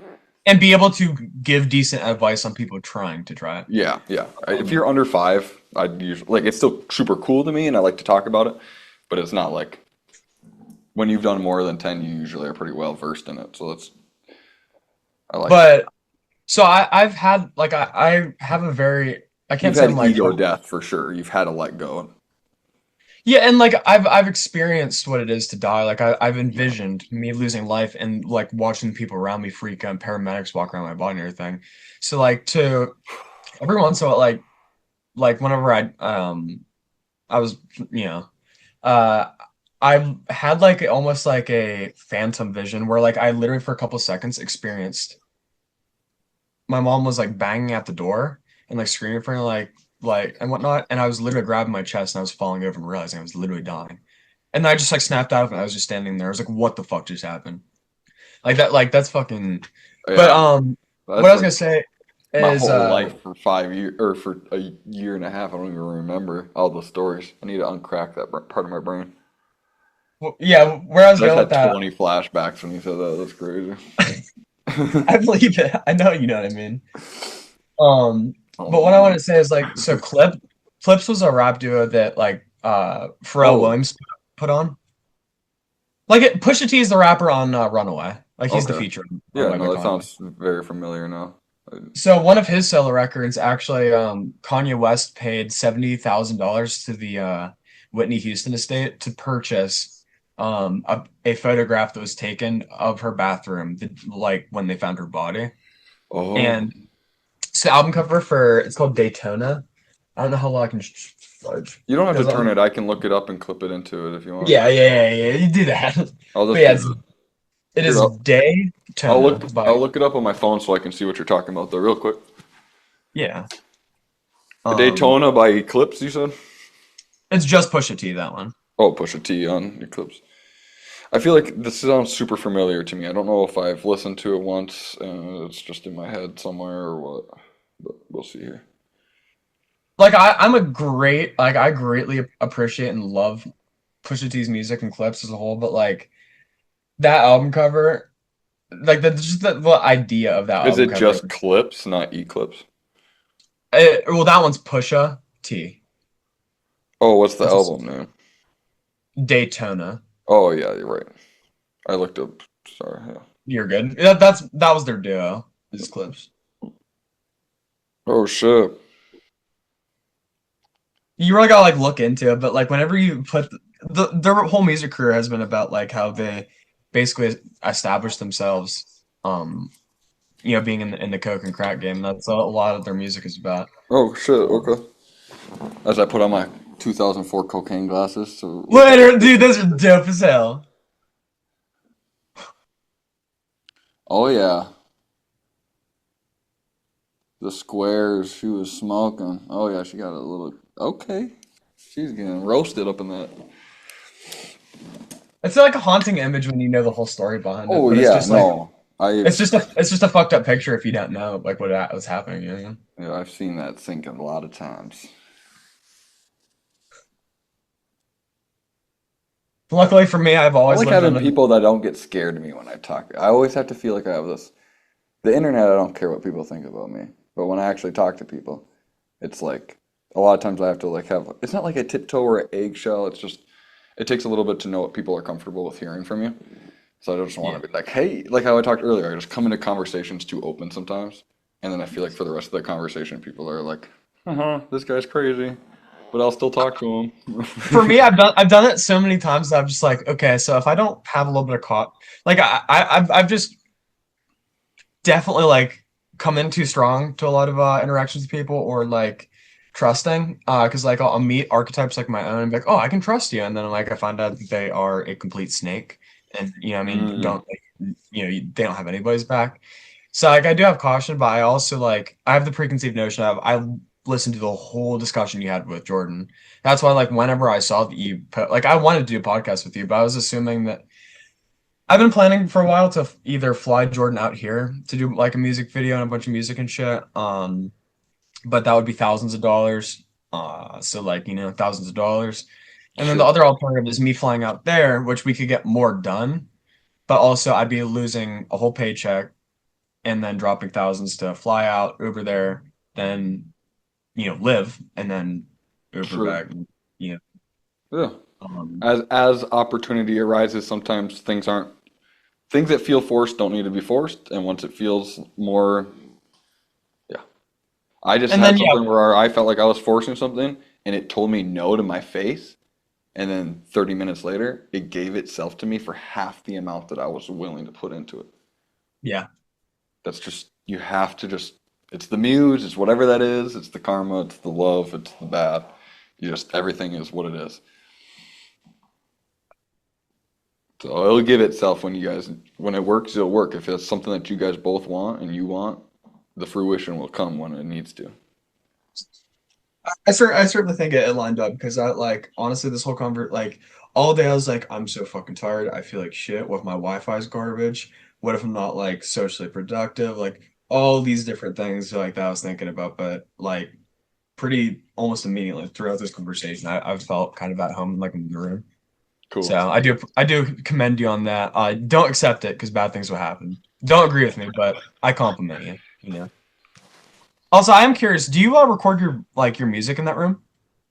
I do. I used to do it in well, my first if you want me to talk a little bit about myself, if you don't mind, I usually don't Please. do this, but so my first album, Inception, most of those songs are like remix of a couple other songs that my first whenever I wanted to make music, I wanted to make these albums called Shout Out to My Inspirations. And I just wanted to do cover parodies and just like funny stuff like that. And then so I realized I didn't want to do that as much, but I still implemented doing a couple like remakes of songs. Anyways, Trouble by Cage the Elephant mixed with Trouble by Tim Fight. I kind of mashed those songs together. And then I did Yeah. Hurt by Arlo Parks. Um, and then some of my songs have just been me taking instrumentals from songs that I like or whatever. I know that I want to hear more about how you feel about that stuff later, but those songs were all recorded on my friend's roommate's mic. That was like an $1,000 nice mic. But I rapped like this, and I just was talking into the microphone and barely even knew what I was. And I freestyle, and I love having fun. I've been rapping for years.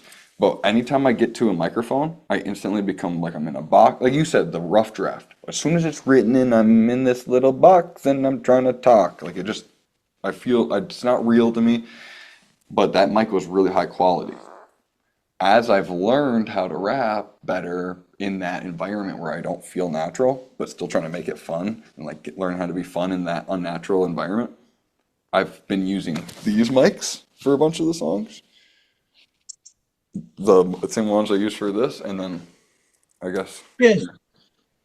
I have here. Let's see if I can. Crotch shot. That's crazy. That's crazy. That's crazy. My bad. Holy shit. What's a podcast without a crotch shot, bro? Oh my. No, it's like $60 mic. I have the perfect example of that. I actually got to borrow a SM7DB for like half a year because the dude was in college, and then his friend let me borrow it. And as soon as he took it back, I tried using an SM57, like $100 mic again. I was like, this is the worst thing ever. I immediately dropped $650 on this microphone. Um, See, I need to do you- something like that because I'm really actually taking stuff more serious now. please get one of those. That is like like if you watch any podcast, any of the biggest podcasts, even like the Joe Rogan ones, use SM57s.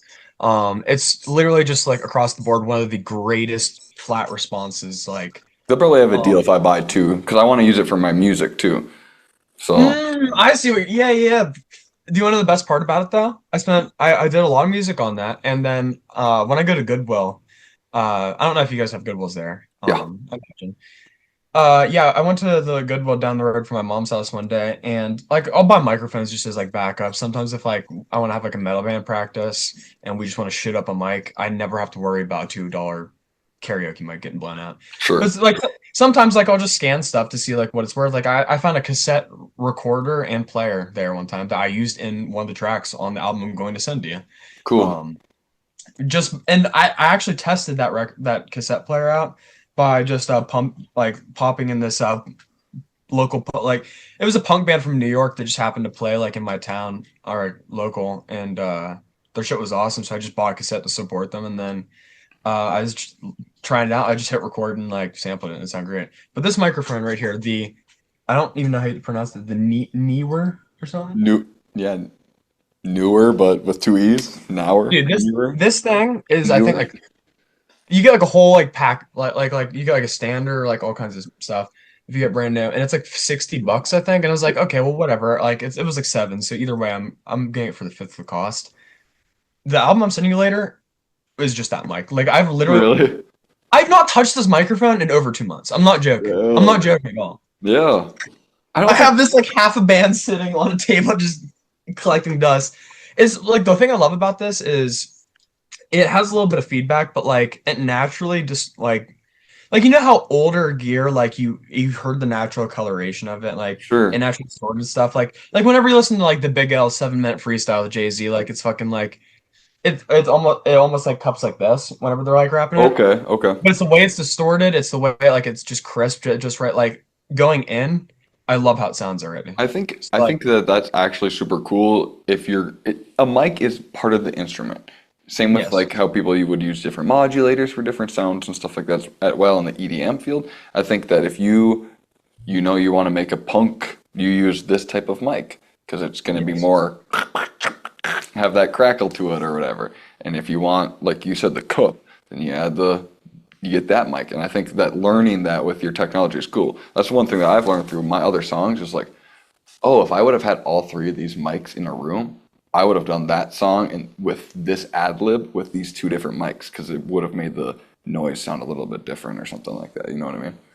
and like that's where like growing up like so I can even send it to you. The band Dabs in all caps is like it's like a slamming death metal project. But I started that when I was like fucking 14, and I did everything but like half of the vocals because I got my friend Inot to do that. So like all of my experience through music started in literally just like micro editing guitar notes to be on a fucking grid, and like literally the heaviest shit you've fucking ever heard in your whole life. Like I'm not saying it's the heaviest, but like I would say objectively as just music that is in the world, it is pretty fucking up there. It's like Okay, rad and heavy. sure. Um, but like if you listen to the way I've made music over time, you can definitely hear just the. It's so crazy to think about the artistic process that goes into stuff because you can love one of the songs off of Graduation by Kanye just as much as you love, let's say like Jocelyn Floors by X, which is literally just a recording of somebody singing, playing acoustic guitar with a really low trap beat on it. Yeah. Literally like millions of dollars like worth of difference and like thousand, I mean, like No, I've hundreds heard of hands. beautiful Yeah. songs that are composed and awesome that have 300 views that were made in 2001 that And I sampled them. I'm yeah, I'm like that's how I find my music too, but I'm like the one person that loves this album. I'm like there's me and four other people that love this album. And then there's the song like you said that's just like some guy that just like did a little rough sample, looped it and put it on a trap beat and it got $10 million and it was like what?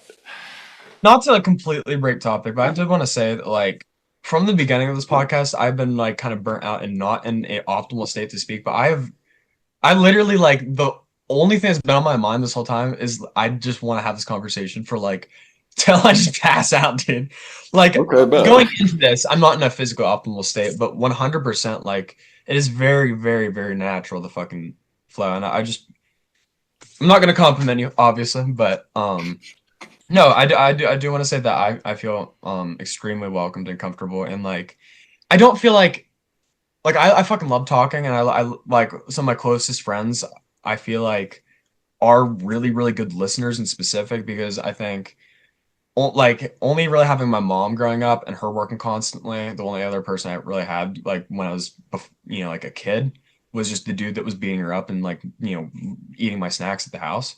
So like I think that I wasn't heard enough like growing up. So now that like my closest friends tend to be people that a good example is the first time I ever smoked meth. Literally, my friend I had two friends sitting on the couch. They're excellent listeners, and the person I was smoking with, me and her were talking for 4 hours consistently, constructive conversations, and they sat there and just stayed awake and watched. And like we got into some fucking strange topics and like I'm literally some sure. personal shit. And Yeah. they like I think I almost want to get you a podcast with my friend Dakota because he's literally he's a progressive bass player. His like goal and his reason to be alive is to basically well I don't want to simplify it, but basically his goal as a human being is to be like the best bass player ever. But like Okay, in every shit. regard. But he's like so spiritual and wholesome about like I just think it'd be you guys are both deep artistic people, and I think but it's such a extreme contrast. I think it would make such an interesting episode. You know what I mean? Sure. Because me Cool. and him are an extreme contrast, but like we're fucking best, and but we're also extremely parallel. Like I'm definitely a strange archetype to get to know.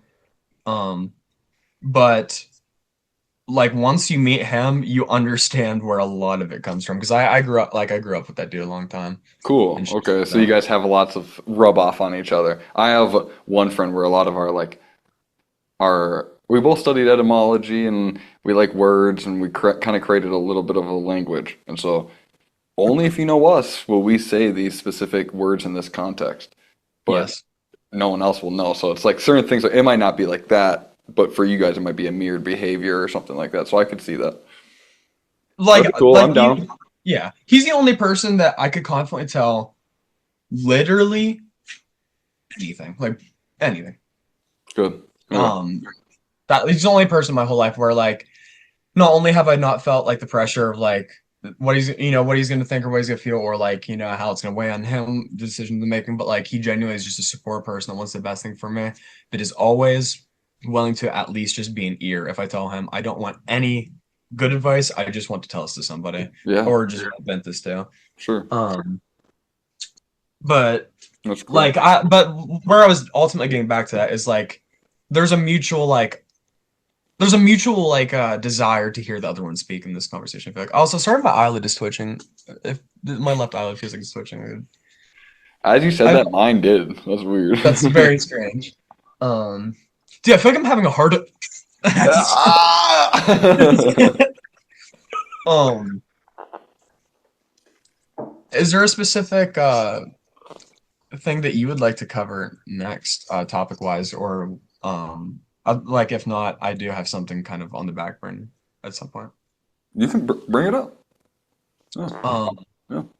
one thing I want to say is like, have you ever hippie tripped? What is it or Taking whatnot? mushrooms and acid together, Yeah. a hundred thousand million times. Yeah. So I took a long break from like doing acid. And it wasn't like a actual like I was trying to. It's just I didn't really have a desire to start to seek it out and it wasn't around me. But I was with my ex at the time. We were like, let's just have an awesome night and do that. And then my friend was like, oh, I'm taking mushrooms. And I was like, yeah, dude, I've never hippie tripped. I should come on them. It went from like the funnest night ever to a complete understanding of everything that is wrong with me and the understanding that some things like some of the things that bother me are just like never like think like kind of trying to digest information is just like it sends you through cycles, but then you come to a point where you just realize it is what it is, and you understand like there's the aspects that can be changed, the aspects that can't. 100%. I basically can't went to a mindset where I realized, and I kind of understand this. This is kind of what I don't know. It's weird. It kind of went in like a trajectory where it whatever. I'll get to it, but it's like I created Chrissy Lemon, my music career as like an exaggerated version of whatever I was feeling or who I wanted to like. Because ultimately, like whether I make a song about fucking absolutely want to kill myself, being addicted to hard drugs and fucking bitches, there's a little bit of truth into it, but it's ultimately me just exaggerating the feelings. But I think as I progressed throughout my music, I almost discovered I made my favorite art when I was at my most emotional points. And Mm, you're usually most emotional when you're in a bad state. So I feel like I started gravitating towards literally like mm. um what is it called when an actor assimilates to the character they are throughout in their own life? I wouldn't know the Method specific. acting, Yeah, I method acting. get you though. Yeah, I feel like But I I could would, do good at that. but I would do shit like if I would get inspired by like an instrumental. I was like, dude, this sounds like being in love with somebody, but like just wondering what could be out there. And then I would literally pursue those feelings in my brain. Not like go out and do that, but just invest in that mindset purely for the song. And I noticed that as time like when had that experience, I realized that what I'd progressively done in my life is I had integrated myself into this Chrissy Lemon character to the point that I was slowly becoming Chrissy Lemon. And it sounds completely diluted and it sounds kind of funny because fucking Chrissy Lemon, especially because like I'm kind of like I'm kind of a meme in the area, to say the least. Like there is people who genuinely really respect my musicianship, but like most of the people who bring my name up, it is either regarding to marijuana or how funny it is that I embarrass myself on the internet with my music. But like it's just the idea of like that moment is when I really realized that like it's not like I separated from that mindset I had when I was like obsessive about my bass playing. I didn't separate it from it. I just disassociated from the actual thing it was linked to.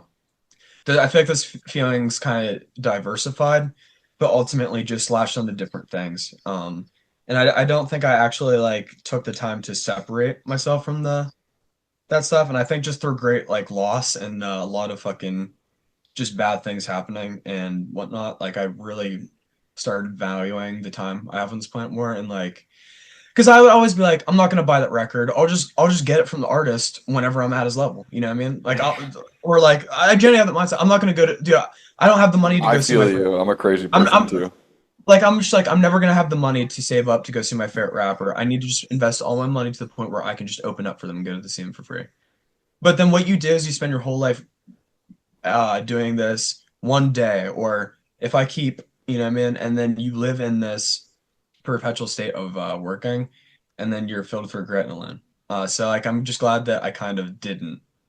Well, it's still like a very possible likelihood, and it's something I struggle with, like to live in real life, but also live in this mindset that like I want to make a life out of this.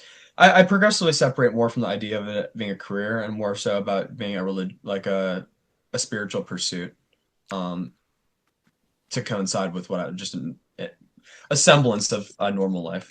You know what I mean? No, I feel you too. We all have a different purpose on this planet, and if yours isn't to just assimilate into some sort of pre-notioned path that was made for you, and if you got to make your own and potentially bring some people with you or positively impact people on your way, then that's the best for you. And like you said, once you realize that it's not for gain but for give, that's it's one of those things where it's like another thing with the opportunity where you're like, no one's going to give me this opportunity, so I'm going to give it to myself.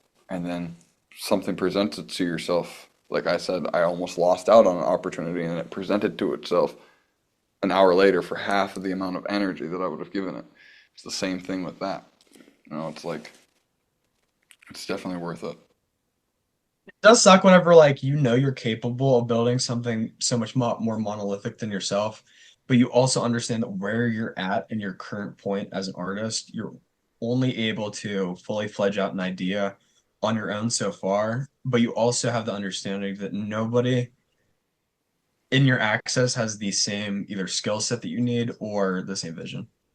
Sure. Um, so that's what like that's why I really like fucking. I'll That's actually get crazy. I have a yeah. line that I say all the time that's like, it's a song from Idea, and he says it's crazy or it's hard when you're the only one that you know that's trying to make it.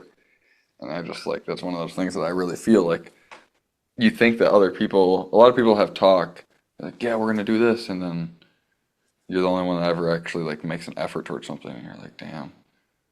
But then it makes you almost feel like, like there's just gonna be a certain point where you have to give up. But I think that I would have to give up on myself as a human being before I fully give up on my artistic pursuit. Oh yeah, my art will die with Or me. have a kid because like I wouldn't be able to live with myself to just from just seeing too many fucking deadbeat dads like growing up, especially like having one and having my sister have one. I could not live with the concept. Like, so I'd say that literally having a kid or something like that is the only thing that could actually make me give up on the music stuff, or at least my artistic pursuit in some regard. Let me talk on that a little bit because I probably have never expressed that on the podcast before. So before I was a dad, I always wanted to, like, I liked freestyling and writing, and I always like wanted to rap or whatever, but I never actually put any effort into it or anything like that. And then I had my daughter, and I embodied the feeling of that was just something I liked at one point in my life. And now I am a dad and a man and responsible. And I went to work every day at 5 in the morning, and built houses. Then I got a job at Quick Trip and worked overnights. And then my child's mother decided that, we had a mutual whatever. There wasn't anything like super negative. We never hit each other or anything like that or cheated, but either or. So we got separated right around the time that I started my podcast. So in that time of my life, I decided like, this is the whole point of that is that because I had my daughter, I decided that my role isn't you, not saying that you, but you as in people that have this notion that like, once I have a kid, it would straighten me out. It would with like responsibilities, but your drive for your passion would actually increase if you knew that you wouldn't be the deadbeat dad. Because if I got a deal to go to California for 5 years, but I couldn't see my daughter, I wouldn't take it because she's what's important to me. So if you know what's morally correct and important for you, those will always be what's morally. You might miss out on a million opportunities. I might never make it because of my morals, but my daughter comes first, and she's also what gave me the choice to actually make initiation. I want to create something for my family, for my daughter, to help other people. That only came from being a dad. If I was still a single dude, I'd probably be smoking pills right now. So,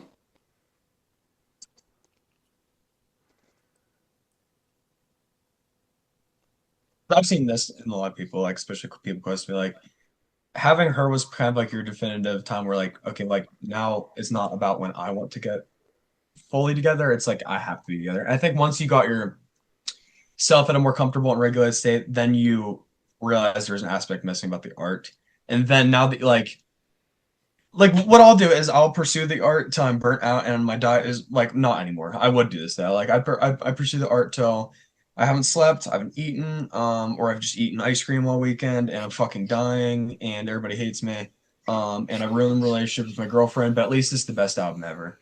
But like ultimately, like once you find out the way to like for instance, I thought for the longest time that weed was like completely debilitating my brain to the point where like as a kid. And then when I got like I completely cut weed out of my life, I was still like I still have this terrible brain fog after months. And like through like literally perfecting my diet and gym and everything, I realized that it's not that I wasn't or that weed was as destructive as I thought. It's more so the fact that as a stupid kid that never learned how to actually develop, I just got high as fuck and like never actually learned how to take care of myself. So then when I actually started taking care of myself, I was like, weed wasn't even actually the fucking problem. I was just not doing the work along with the weed. sure. I think weed can be great for people who already have ambition.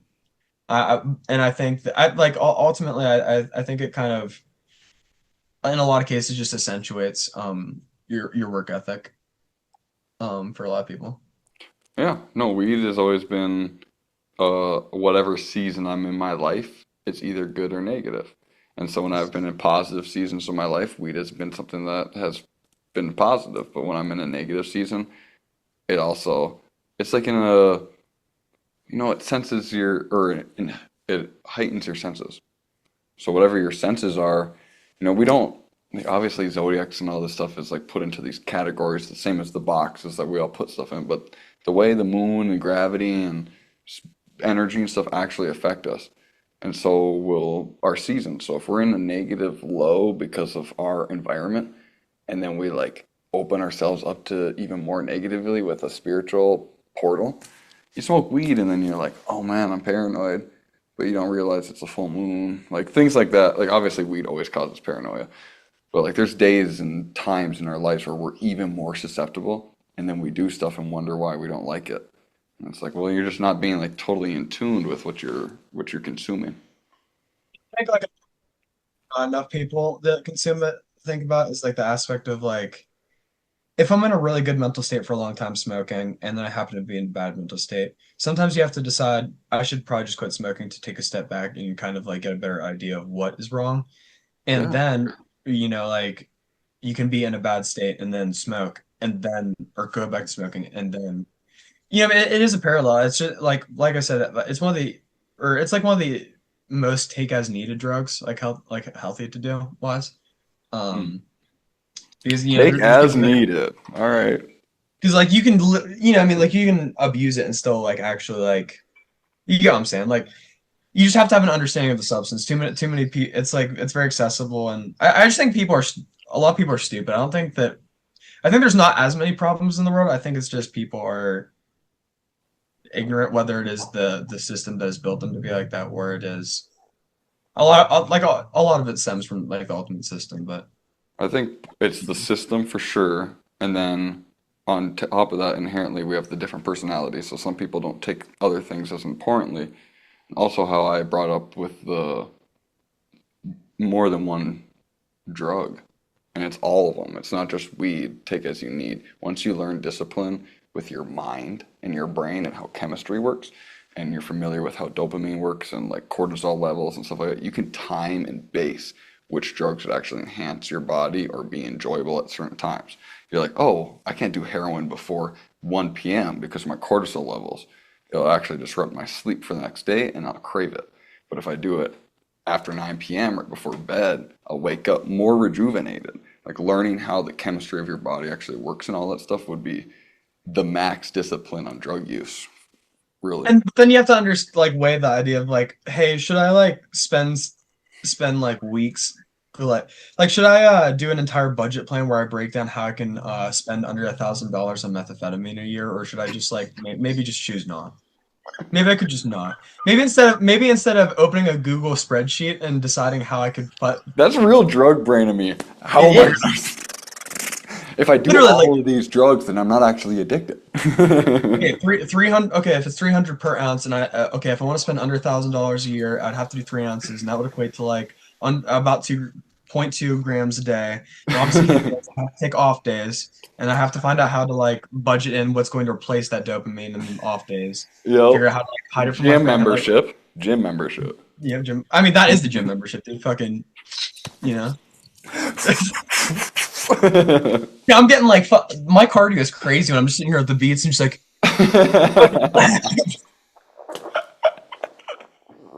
Locked in. They talking to, dude. I go to a gym that's for the hospital, and so it's Yeah. mostly old people, and then like some people, they have like memberships through their family or their through the hospital or something like that. Yeah, through a job or whatever. But for the most part, it's old folks.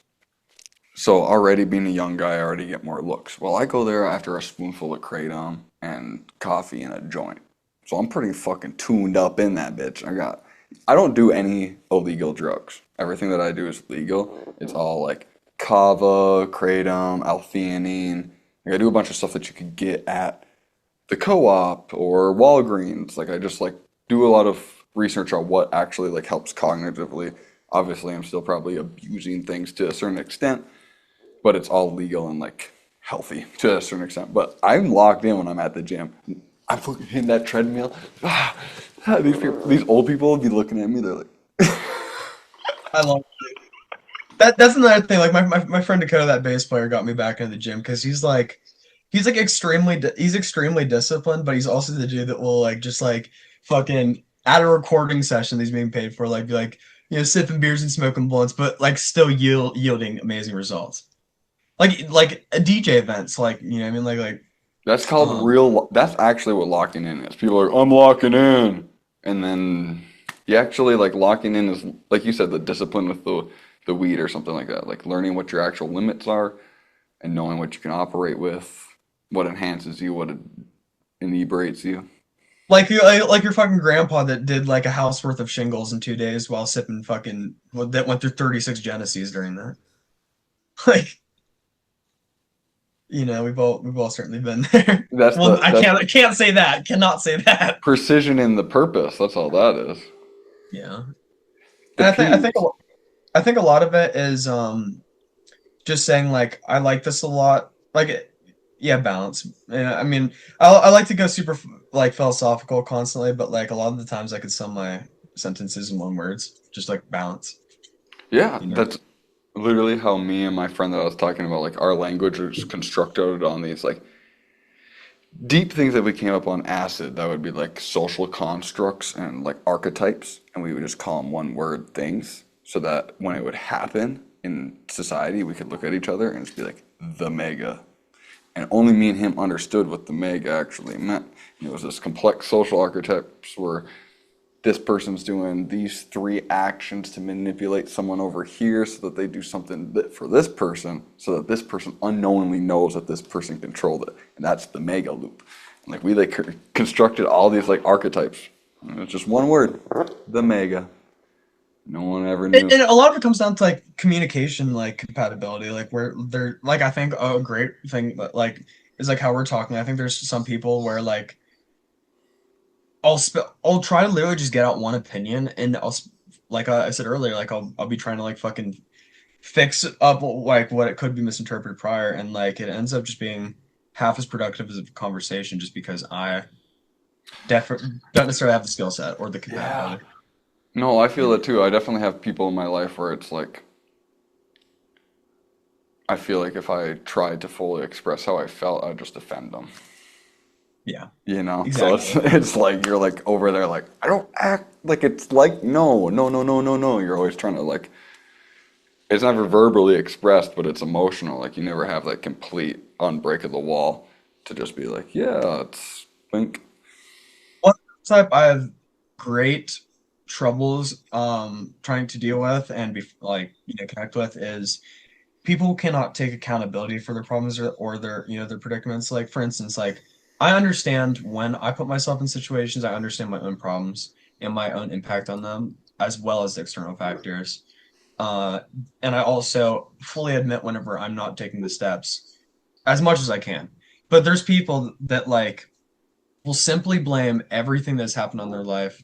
Like it's not even that. It's like you say, well, maybe the reason you can't play an instrument is because you've never truly invested the focus and be like, well, no, it's just that I did it for and like, well, what if you didn't actually go the right way about it? Like, what I mean, like for instance, like if you are completely this is a good example that I've used for political conversations. Like, if I was thinking about transitioning, okay, like from one gender to the other, one sex, what I would do is I would perfect my diet, quit all substances, basically idolize my life, and completely fucking perfect it. And if truly there was no other, I knew for a fact that there's no way that I could like optimize myself further, then, I mean, I feel like I would never get to that point, but like, because I would just optimize myself and then be like, okay, I'm happy with myself. But you know what I mean? Like, I think too many people don't actually understand like what true optimization is, and like Mm,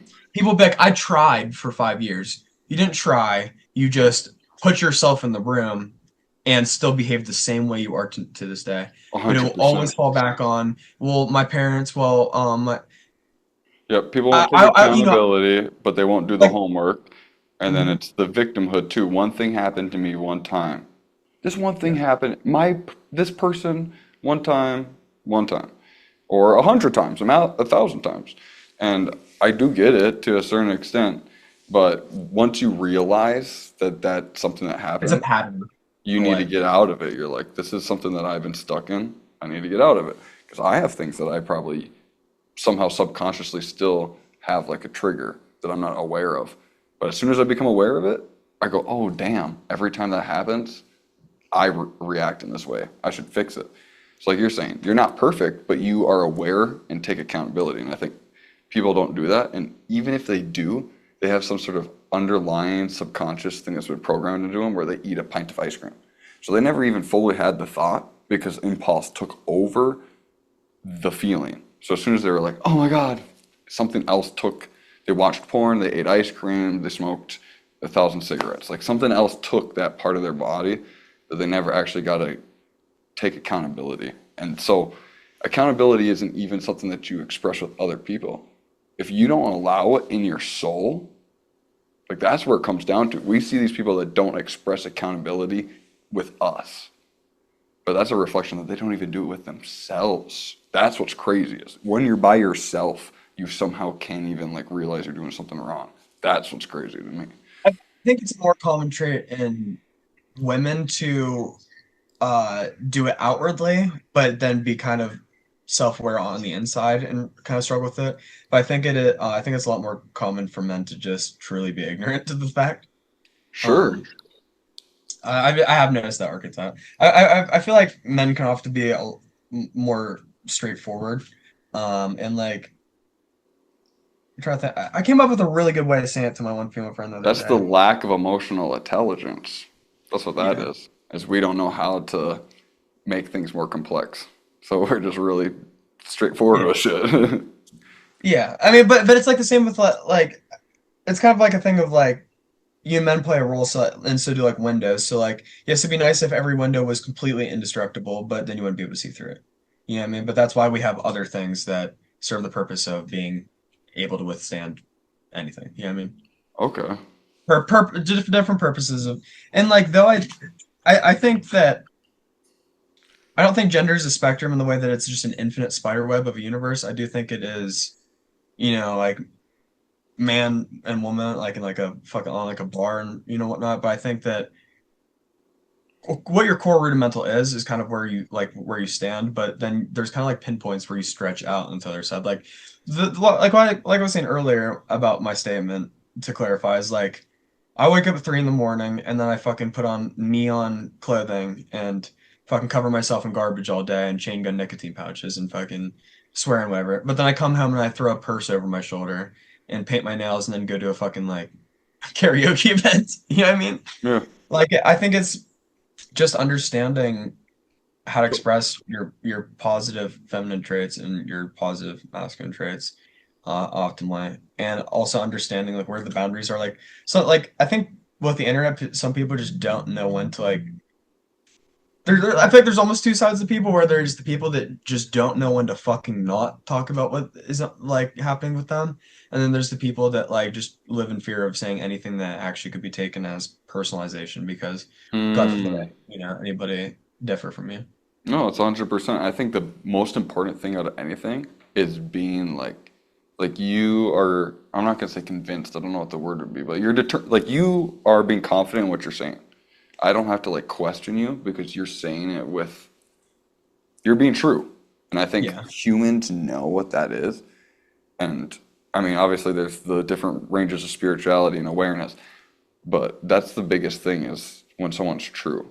I don't really judge you on anything else besides if you're just being true with me. Deception, if you're trying to deceive me, I'm gonna smell it. And why are you trying to deceive me? Like that's just, I think that's the line between a lot of that stuff is people know when someone's trying to deceive them, and they're like, I think that's why like that could be a reason why the elites lose all sense of morality is because they slowly sacrifice any sense of genuinity to the point where the human being behind the face has completely died and all potential for a human being behind a politician or a CEO has effectively died. Which is such a crazy call. Like there is a point where like a lot of people do get an addiction and like different things where like there truly is no coming back. And I think it is the same for like power. I think that like once you like there's no way like no matter what happens, there's no way that somebody like Kanye West is ever coming back down to earth. Like that dude is like fucking that dude believes he's God. Like there's no bringing him down at this point. You know what I mean? And not to say that he's a fucking soulless human being, but I like it's just an example of do you literally when think, you're given so much power, you know what I mean? do you think that it could be, this is just a hypothetical theory that I like to think about, is that it might be more than just the seven, but let's just say that there's seven demons, one for each sin, that can embody more than one person at a time. They're just like a consciousness grid. There's also consciousness grids for each sin potentially. And so these people fall into a sin that completely captivates their body.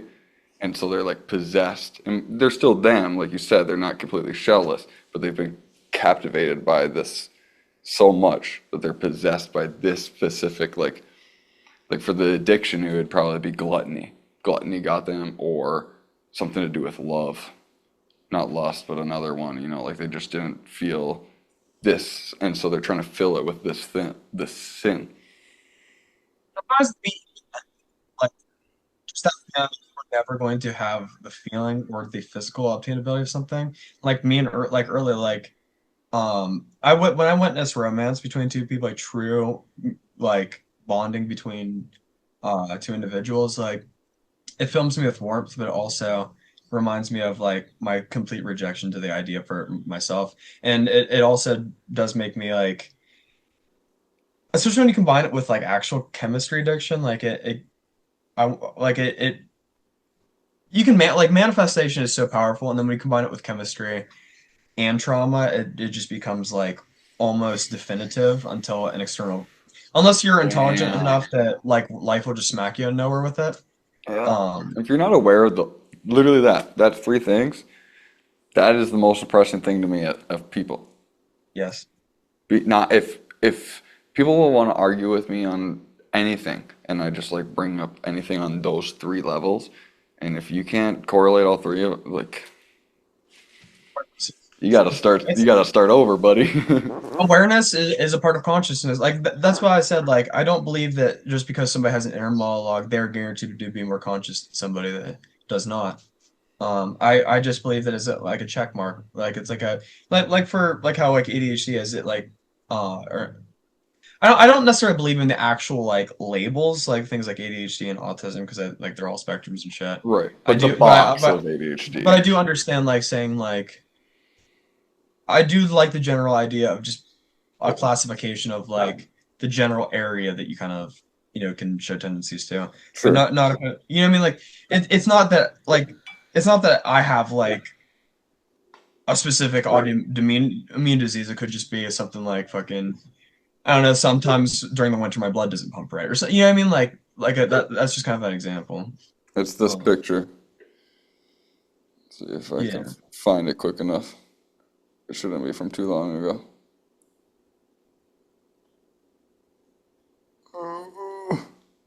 Have you ever tried DMT?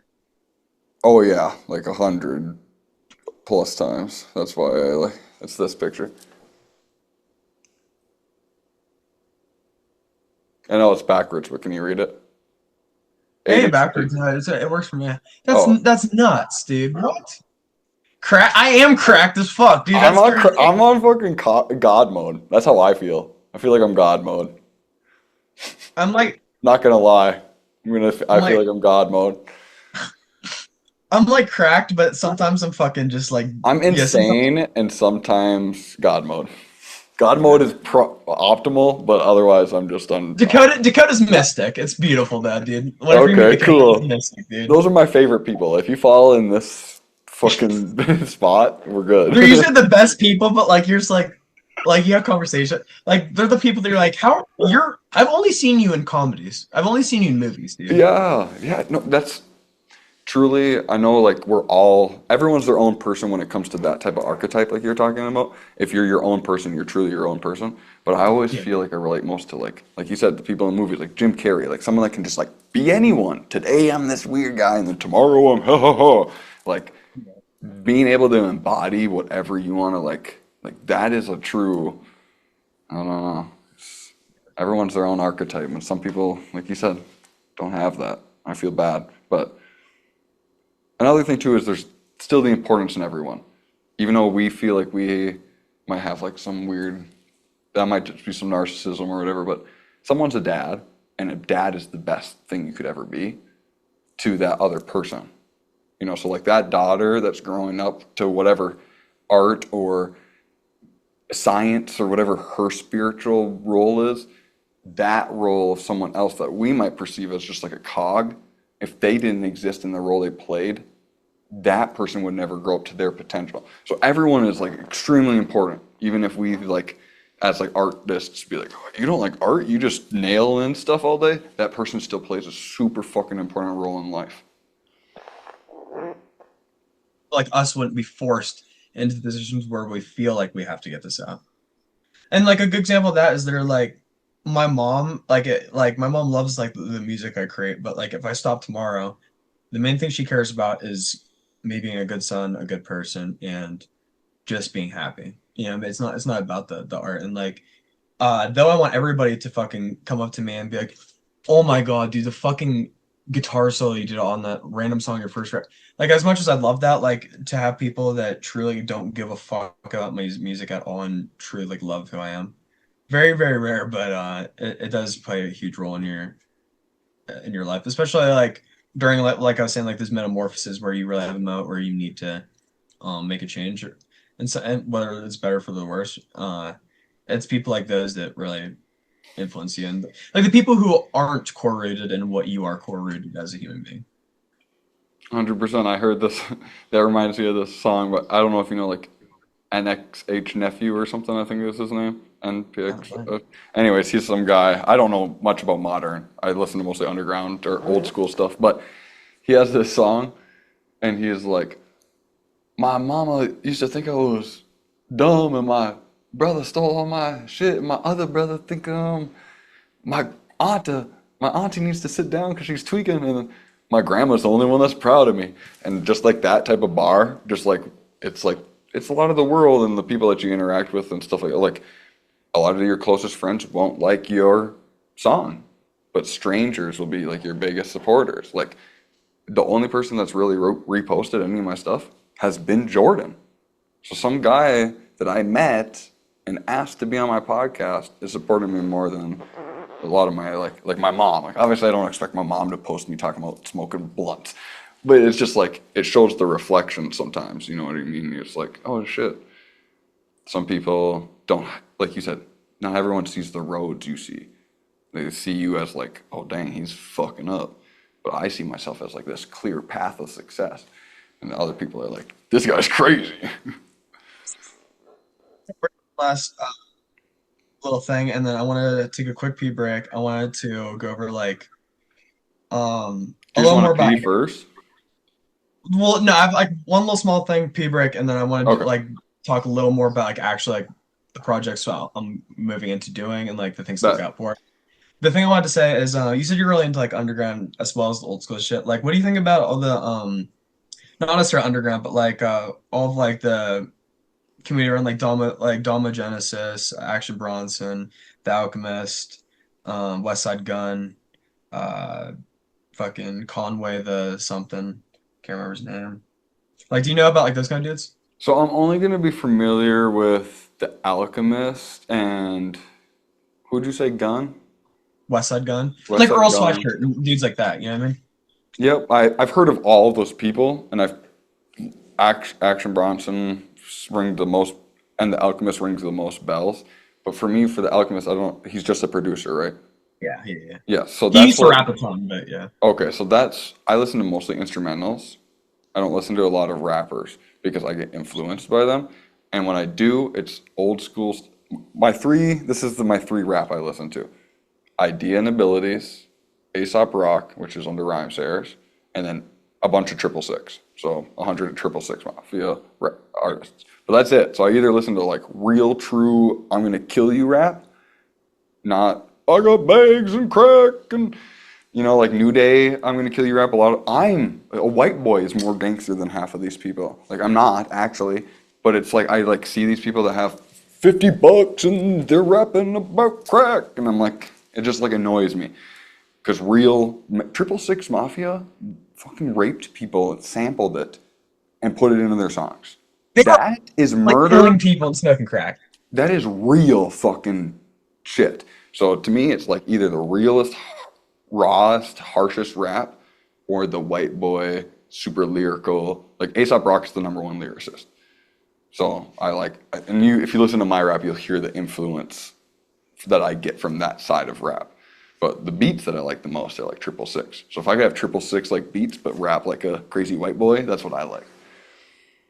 Yeah, because like I mean, place, but one of my favorite styles is to rap like a fucking like a dude that never earned a dollar, just a fucking actual hood poet over like crazy production, or you know what I mean? Like like Pusha T is a great example of that. Like Pusha T was just a fucking like an absolute like hood poet. But like Pharrell obviously turned him in, like made hits with that duo. And then whenever like a label dispute happened, Kanye actually took Pusha T under his wing.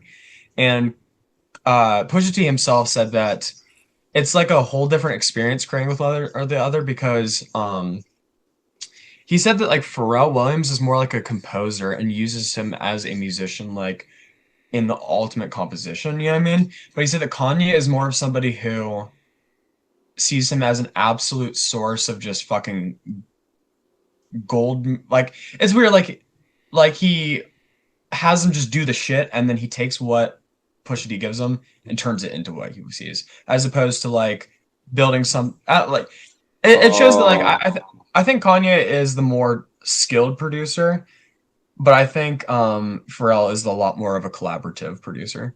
I think sure. Kanye has made tons of shit with all kinds of people. He's made albums with people, but I think that Kanye is most powerful whenever he's allowed to say when he gets to choose like how much impact influence he has on it. Because sometimes the influence he wants to give on something is minimal. Like he goes, like he's gone to Rick Rubin before. He's gone to the dude that says I don't give a fuck about this, and made him Rick Rubin simplify what he over, you know. Sure, okay. And I think I have I need that an Pharrell because I mean, I've never had anyone be like, hey, whatever, but I feel like that would help me better for collaboration because otherwise I'll try to take control. yes, So if same. someone doesn't guide me, I'll just be like, this is what we're doing. And so Well, also, yeah, I'm so used to being the fucking composer that whenever something comes into the project, I'm just like, oh, dude, actually, this would fit the vision more. Even not even realizing that like it's not my vision, it's our vision once I've invited you onto it.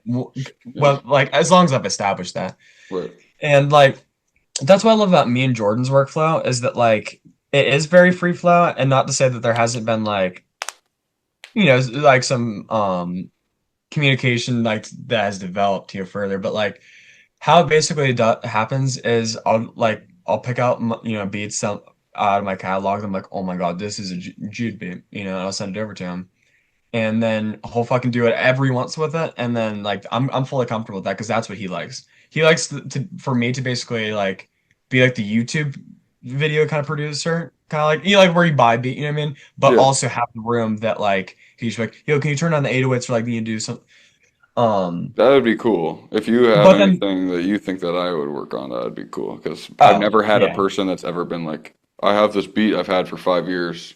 You'd be good on it. So if just no absolutely. pressure, but if you're ever, just keep me in mind. Absolutely. I need to see more of your catalog because all I've most of what I've heard is the super long freestyle on your YouTube. Oh, that's all you listen to? Yeah, that's me just being high and dumb. That's I mean, it's that's still that's the fun. most. I like whenever I first listened to the original podcast, I like checked out like snippets of a couple things, but like the first actual introduction to like long form, I just kind of binged that. Okay, if I Um, were to like recommend, it would still be my first music inception because that was like my truest vision. And a lot of the in between has been me just trying to figure out what I like in myself. But like my song Trouble, because I can scratch, but I didn't put it on a lot of my songs because they've just been YouTube. Like my biggest thing is I don't own the music, so I don't master the songs. I just put it out because if it got a lot of views, I would remake it, buy it, own it, scratch on it. But it's like I'm not going to go through all that work on something that I didn't have as much of a vision on. Now I kind of do, but back then I just was like making stuff. But Inception would be my first album, and it just has the most of like me, and you get to really see how I am lyrically.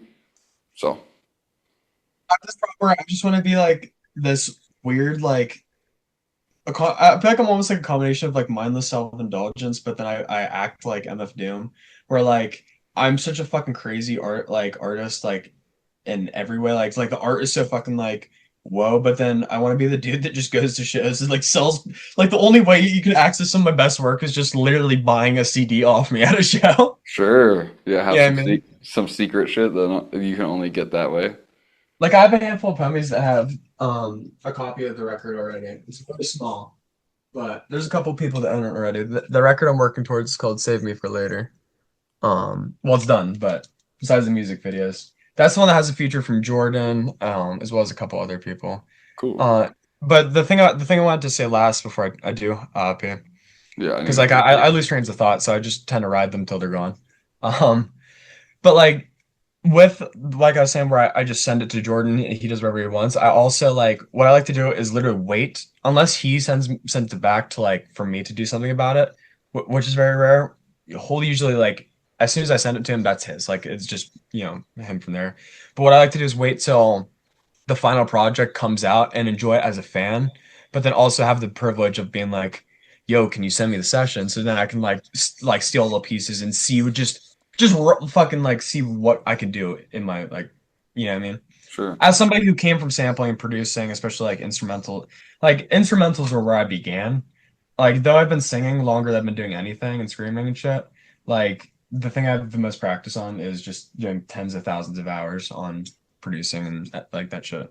So like to have an artist that like Jordan who can just fucking spit and spit and spit and spit and the fucking like just do dope shit all on my beats like um I try to not make him feel like undermined in any way. It's more so just like whenever you feel like you have the privilege of having your own fucking just like MF Doom at your personal disposal, and then you Sure. just and No, he is he's like very lyrical for sure. and like to have he's inspired me even because like I was very songwriting oriented. I'm If I peeing my went pants if I don't run and do it now. Yeah, through meeting my friend Gabe, like I was saying, through the night that we just went to the skate park and smoked a fucking bunch of blunts and listened to like hardcore ass shit. Um, set like I basically came up with this idea that I wanted to turn like what I like this record. When I said I found my sound, like this is when I went from like a solo artist who brings the laptop to like with what Chrissy Lemon is from this point on is that it's going to be like a like I'm gonna be like a Lady Gaga or a Michael Jackson or a Prince or whatever you want to call it. Where yes, I am the sole composer and like I am the musician behind it, but Gabe is going to play drums and serve whatever role that just happened. Like it's gonna be a band in a way. Like Yeah. ultimately, I'm the artistic leader and everything, but like my friend Dakota will be playing bass for it because he's just fucking absolutely tight as balls. And overall, like he morally is exactly what I want to push with my art. Like you know what I mean? And, like he's a good person. I have no doubts about anything. Whatever. So I think having like a super tight rhythm and bass section over top of me fucking flying around the venue, belting out shit, screaming, singing, rapping, and then have those like clean, like the nice clean backtracks coming through. Like I think my goal with it is to be able to play like underground, like metal and emo shows, alternative and underground hip hop shows, and electronic events. I'd like to cover Cool. all three. I'd like to cover all three, but underground like alternative music and like metal, emo, whatever, and hip hop is mostly what I'm going for. It's not emo rap, but when you listen to the whole record, you get what I mean about combine both. You know what I mean? Yeah. Because it sounds nothing like emo rap. Most of the stuff has like real drum chops stolen from like 2000s legit screamo songs. There's a couple like that. Um, but yeah, this record is this isn't even the album cover. This is the first copy I ever made of it. Like, this is the first CD I've ever burnt, actually. Oh, And shit. my little sister just made a little doodle for the cover. Cool. But it is going to have 12 tracks. And it only has two features, one from Jordan and one from Jordan's cousin Carson. Both verses are absolutely slap, and they did a fucking impeccable job. And then the way like I produced it on top of it, just fucking like like it was just fucking peanut butter and Okay, jelly. I'm excited You to know what I hear. mean? Cool. Um, and like so I have that going on, and I really want to get more into producing for other people because like I've had it too long where like I just do all this shit and then I meet somebody who happens to be like, oh, yeah, I rap. You do, I'm a rapper, and then like I try to get them on shit, and then they're either like really shitty people and mediocre or just like not able to make music. Like actually, you know what I mean? Sure. Like the Yeah, people who some like people it's just a persona. Like, yeah, I'm from New York. Yeah, I paint. And it's just like it's not like something they actually can perform well in. It's just like a statement. Yes.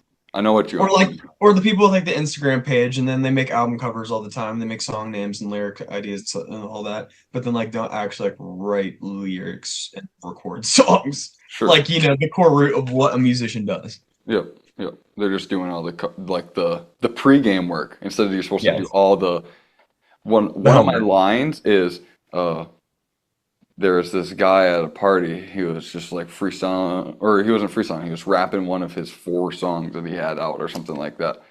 And in that moment, I just realized, in my song, I say, I'd rather expose myself, or he was shooting one arrow at a time with like a crossbow, one arrow at a time with slow reloads. I'd rather expose myself with a quiver full in Yumi, which Yumi is when in Japanese they shoot three or four arrows at a time with a quiver full. So what I was saying is I'd rather wait until my skills were somewhat developed before that I just went out there like being boisterous, like look at me.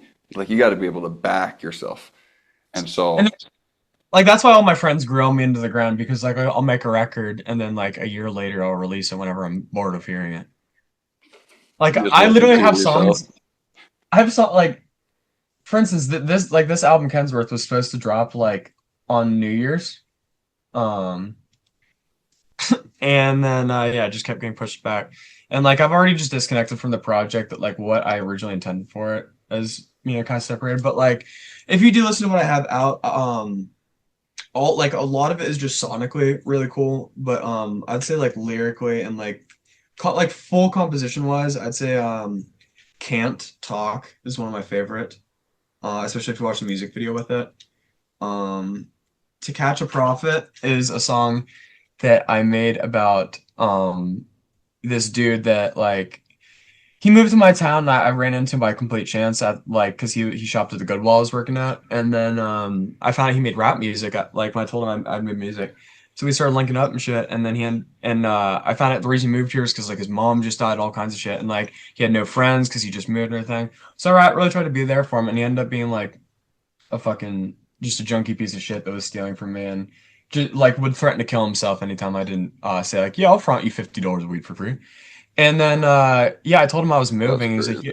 He was like, "Yo, dude, do you think you could front me like $200?" I was like, just get your money up and I'll see you next weekend." He like exploded my phone for a day straight, time he's gonna kill himself, not even text him. And then like a couple days later, he posted a picture online with the girl tagged of him as a he was just like his 22nd birthday was in like 3 months. Of him making out. He did post a picture of him making out with my ex-girlfriend who had been 17 for a week at the time. And then my ex-girlfriend has the audacity to go around saying that I'm a pedophile because I have collaborated and made music with females that are 2 years younger than me. I have a couple records that my friend Layla, You're that gonna I get stuff on. allegations forever. That's one thing that I've came to the Yes. terms with is especially with this is it. There will be allegations against me, and I have done fucked up shit. Nothing ever physically towards anyone.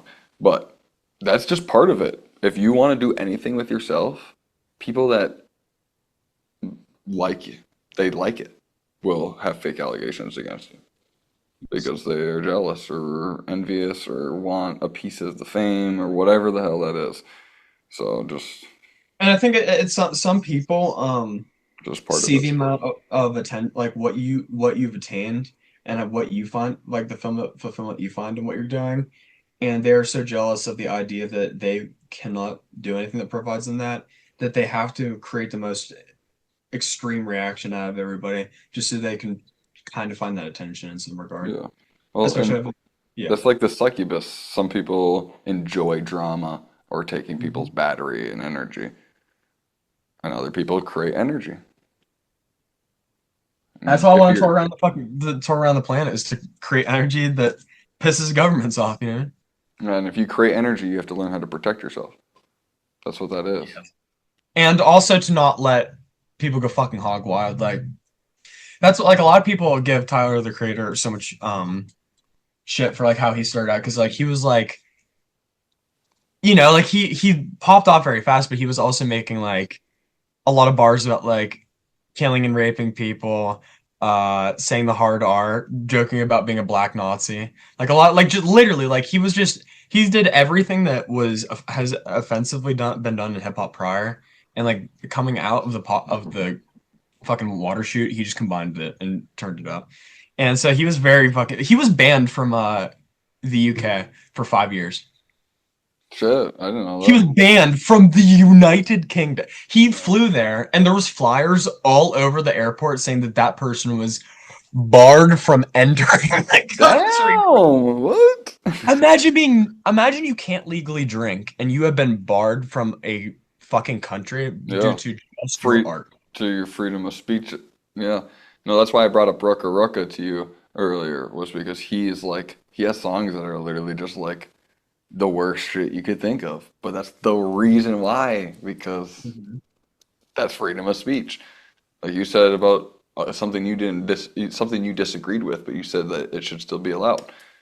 Like Yes. that's literally the part of that. It's just because something is offensive or something you don't agree with doesn't mean it shouldn't exist.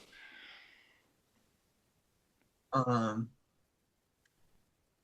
One thing I like, so I don't know like where I am going to redirect right back to like just finishing off what my projects are at the moment, but like I don't know what your current like process is for writing lyrics, but I met somebody recently that really fucking changed my mindset on what I should open myself up to. And I met this dude recently that all of his rap music or all of his music that he makes, he uses as a form of positive affirmation and what's it Mm. called? And a man like he uses it as literally a form of manifestation. His lyrics are like overwhelmingly positive, and like I will say his lyrics are like, I mean like I got my money up, I'm doing good, my girl loves me, like shit like that, or like, God's behind my back and shit like that. I think taking it to a deeper, weirder extent in my own like kind of Yeah. way, and really trying, because I feel like being optimistic in hip hop is so hard to do without just making white girl music, um, or being clowned out of existence. I Like, think I make positive music even though it's completely expressive and sounds vulnerable and harsh. I think it's also yeah, still yeah, positive. So I continue though, sorry. like yeah, like don't get me wrong, I make like deeply tortured soul art like that is so that does the complete opposite effect of what does like the feelings that I felt when I made those tracks. Like I know that in a scenario, I'm going to make people feel the opposite, but like also like it is your words are really impactful. And like I will say, I don't know about you, but I've never met somebody who said that Suicide Boys is their all-time favorite artist, like of all time, and was just completely mentally sound. Like Oh whether it be like yeah, no. depression or just crazy or like whatever. And don't get me wrong, I love Suicide Boys. That used to be one of my favorite artists, but evidently I'm not the most fucking grounded human being. hmm I only liked Suicide Boys for my relapse. When I relapsed, I was like, I love these They're guys. like if you want to just like take a bunch of sassafras and like play GTA, they're the perfect soundtrack. But if you want, Is that lorazepam? Is that slang for lorazepam? Or is that a it's different term? it's MDA. It's It's a MDA? Yeah, it's the precursor to Molly. Oh, what'd you call it? It's an It's called oh, well, okay. They take the saffron oil from sassafras grass, like the actual plant, and Okay. then they condense it, and then your body processes it into it's very, very similar to Molly. It's Okay. chemistry very, I very heard like, but someone bring it up recently, and I thought that they were talking about lorazepam, but just a slang version because it sounds so familiar or so similar phonetically. yeah. Because I was I'm talking about Zans when they brought it up, so yeah, I just for some reason I'm connecting two dots again. Okay, so it's a yeah. Molly, not a benzo, it's an amphetamine. Okay. But what's odd is that like it's even less of an like Molly like is an amphetamine, but it's not. It's a very like couch locky drug.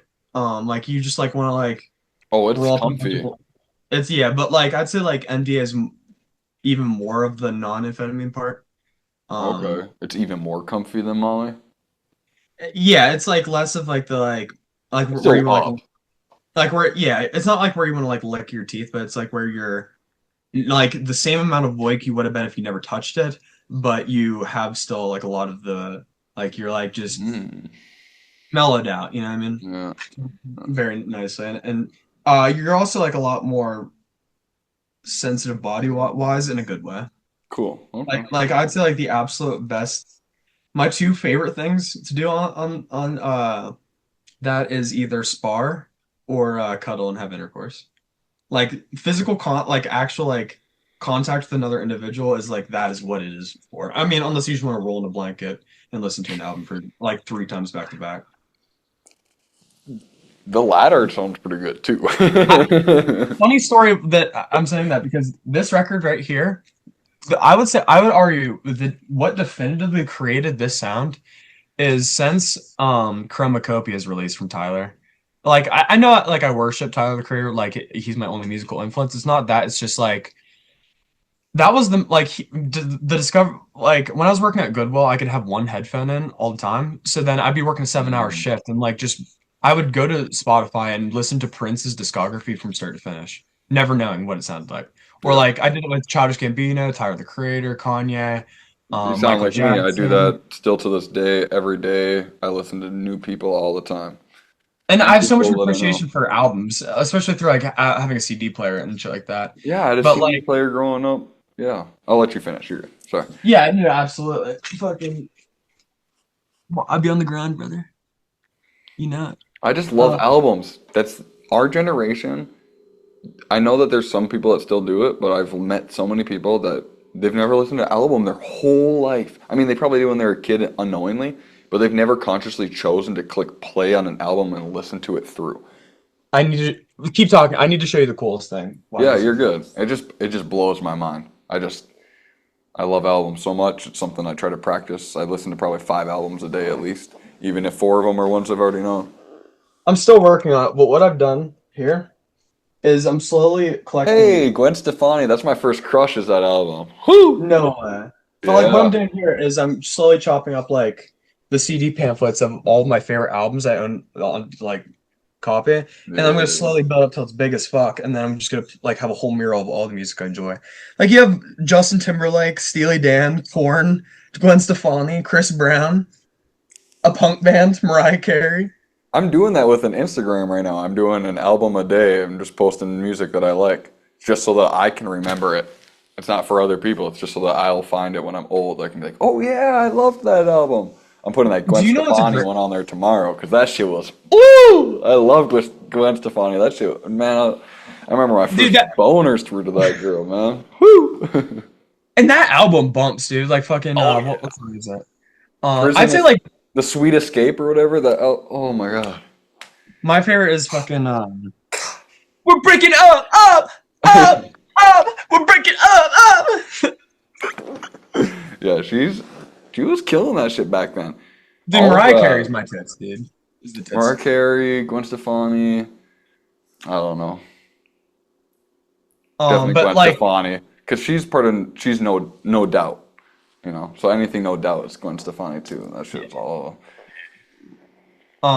But to like to bring it back to what I was saying is like Tyler's whenever I realized that like growing up I was so fucking like alienized and like when I realized that like the way that the average person treated extreme metal was the way that people treated me. I was like, oh my God, that's my identity. That's who I like these are who I am, you know what I mean?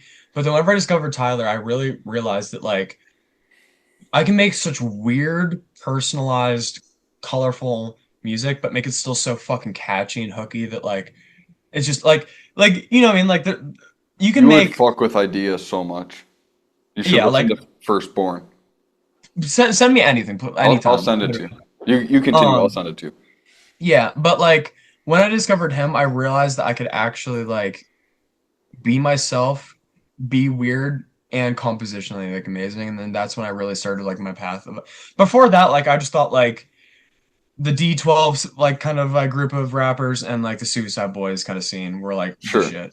But Okay. after I discovered Tyler, that's whenever I fucking like literally and all hip Yeah. hop I We're fucking definitely really listening to the same type of shit growing up. I yeah. definitely listened. I liked My Dick. That song was funny as shit too. Yeah. But like so he holds a very, very, very important place in my heart, even with no matter what I'm doing musically. But I decided that anytime he releases a new album, I refuse to even hear a second of it till I'm prepared to take an extreme shroom trip and then remove all senses I can besides headphones. Like Damn. I cover my eyes, I lay back in my chair, I cross my arms and put a blanket over myself, and like I literally put like a rag over my eyes and the headphones on. Damn. And I wish I had an Chromacopia artist like that. Chromacopia was fucking life changing, but when I heard Don't Tap the Glass for the first time, that like definitively started like this sound it like is. Like and Don't it tap wasn't on the like glass. Who's that? that's Tyler's newest album, but like Oh, okay. whenever I heard it, it wasn't like a definitive like, oh my God, dude, I know the sound I'm going for. I literally listened to the album two times back to back, and it was such a heroic experience that immediately after the song I wrote just happened to be on this like for this record. And it just that like that was whenever I knew that like a couple of the songs I'd pieced together here and there were for a specific thing. It is gonna be track number 4. I don't know if you said it's ESDD, I believe, or something like that. Or it's ESSD. It stands for Eat, Shit, Sleep, Die. And that comes from the sample that's in it. I did not say this word prior. Cool. Okay. But that like if you're curious, that song was like probably the definitive one that locked where this record sounds. Like where Okay. like the like where my current sound is now. Like that's really where I went with it. Yeah, Did so that I'm song trying. was that song made before any of the other songs on the album, or did you make that and go, okay, this one and that one, and I'm gonna make these? Like I had a couple that just happened to like just a couple random ones that are on the album. Like I didn't have the idea for the album prior to that song. Like that like I just had a couple songs, but then whenever I made that one and came back to it, that's when I realized when I finished that song in specific, that's whenever like subconsciously that became my sound. Okay. That was Like that. like it wasn't. How was that feeling that day that you really like felt that? Were you fucking hyped up? Were you pumped up by yourself? I can't. It was like just a different. It was just like nothing outside of that room existed. From Just the from whenever I closed that door to whenever I left the room after the whole experience, nothing existed outside that room. And it was so like basically like why I recommend that so much. It like that experience in specific is because like during that one, I actually visualized. I'd recommend doing this while not on any marijuana pot if you can. I literally watched a visual, like animated, experience of the whole album inside of my brain, and I could. There's even parts like where I could like imagine like mm, I can't describe it to the extent I'd like to, but like then it would go between like that like almost like an animated music video to like parts where like it would just be like one sample, and I'd hear where the like there's a song off that record where like as like a chirping sound that goes like dun dun dun dun dun dun dun, and I could literally envision green little things going mm. like I could visualize the sound. You know, when I hear music, I usually see like imagine like the room of musicians or like envision like what is producing the sound like from a live perspective. But then like when I heard that, it was on a different plane of listening, and that's whenever I really fucking That's really decided cool. where I I don't want to have go with my. I don't have a visualization. I I do, but that's something I want to practice more because for me it's always been I I write and find a beat and like it or I can the one thing I can relate to with the live like you said was scratching. And I can so when it comes to me wanting to scratch something, I imagine hearing it live. So I related to that and I want to try that feeling with other sounds more because I never thought of it like that. My other thing is when I hear other music, I think of it on the DAW. So even if it is live, I see it as 30 different instruments being It's played at once, and nuts. I can see all the different notes and how it would look on the DAW. Obviously, it's not going to be in the right key and note and all the BPMs. Like I'm not fucking a mathematician, but You when just I imagine how it would look like if you made it, kind of yeah, thing. that's how I look at it or hear it. So it's, Yeah, yeah. but I can't imagine that first. I can't be like, this is how it's gonna look. I can only observe it that way and then try to recreate it and never can. I will say visual imagination is severely limited by marijuana usage. That's I've noticed like quitting getting like it's just something that comes with it. That's see, that's nothing that I've ever had with like people talk about like getting their dreaming. I have Yeah. night terrors every single night. Going to sleep is more vivid than real life. I wake up happy to be awake most of the time because my dreams are so intense. I think And that I've has never quit smoking. Like the weed, I quit smoking and my dreams were the same. They're just fucking terrible. They're always terrible.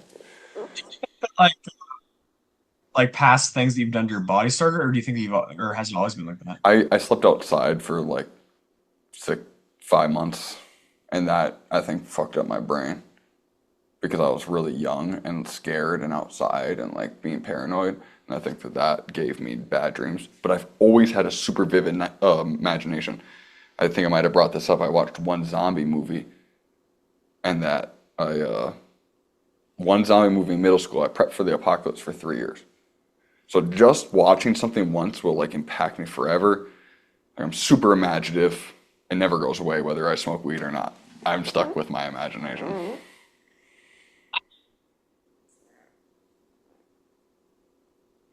Besides like that record, I really want to get into producing for other people who really want to find their own unique sound, like Jordan, other artists like that. Because like Jordan definitely has his own sound. He's super diverse, but I'm very fucking happy that like me and him have came together on a sound. Like Yeah. him and AJ together have a specific sound. You know what I He mean? said But that he like, wants to do something with me, but I just can't. To me, I haven't had this conversation with him yet, but I just don't like know where our genres would mix necessarily. I know that I can spit on like anything, but I've never like tried like any of the more of the more punkier or like, and I know that I can sing, but I can't like I've never tried like any of that stuff. But then you guys all had a song that was like kind of more just like fun and funky, and I was like, oh shit, okay, there is like a common ground there. And so maybe you have a vision that you could, obviously you haven't listened to much of me, but if you listen to two of my songs and know him, maybe you could find a way that we could all work on something together. That'd be cool. production, thematically, everything would And be I can great. scratch, so I'm not really good at like making beats or anything like that. But if you're like, damn, this song could have a 2 minute little spot on it, or the chorus could use a yeah, yeah, yeah. Like I can do things like that. Or even things where like I could give you a beat for free and then you do a chopped and screwed remix on one of my songs for free or Chop and something like that. screw, I haven't practiced, but I would be willing to do it. Yeah, but I don't think it'd be that. Like if you have an idea for scratching, then you just go pitch down, time down, and Yeah, then yeah.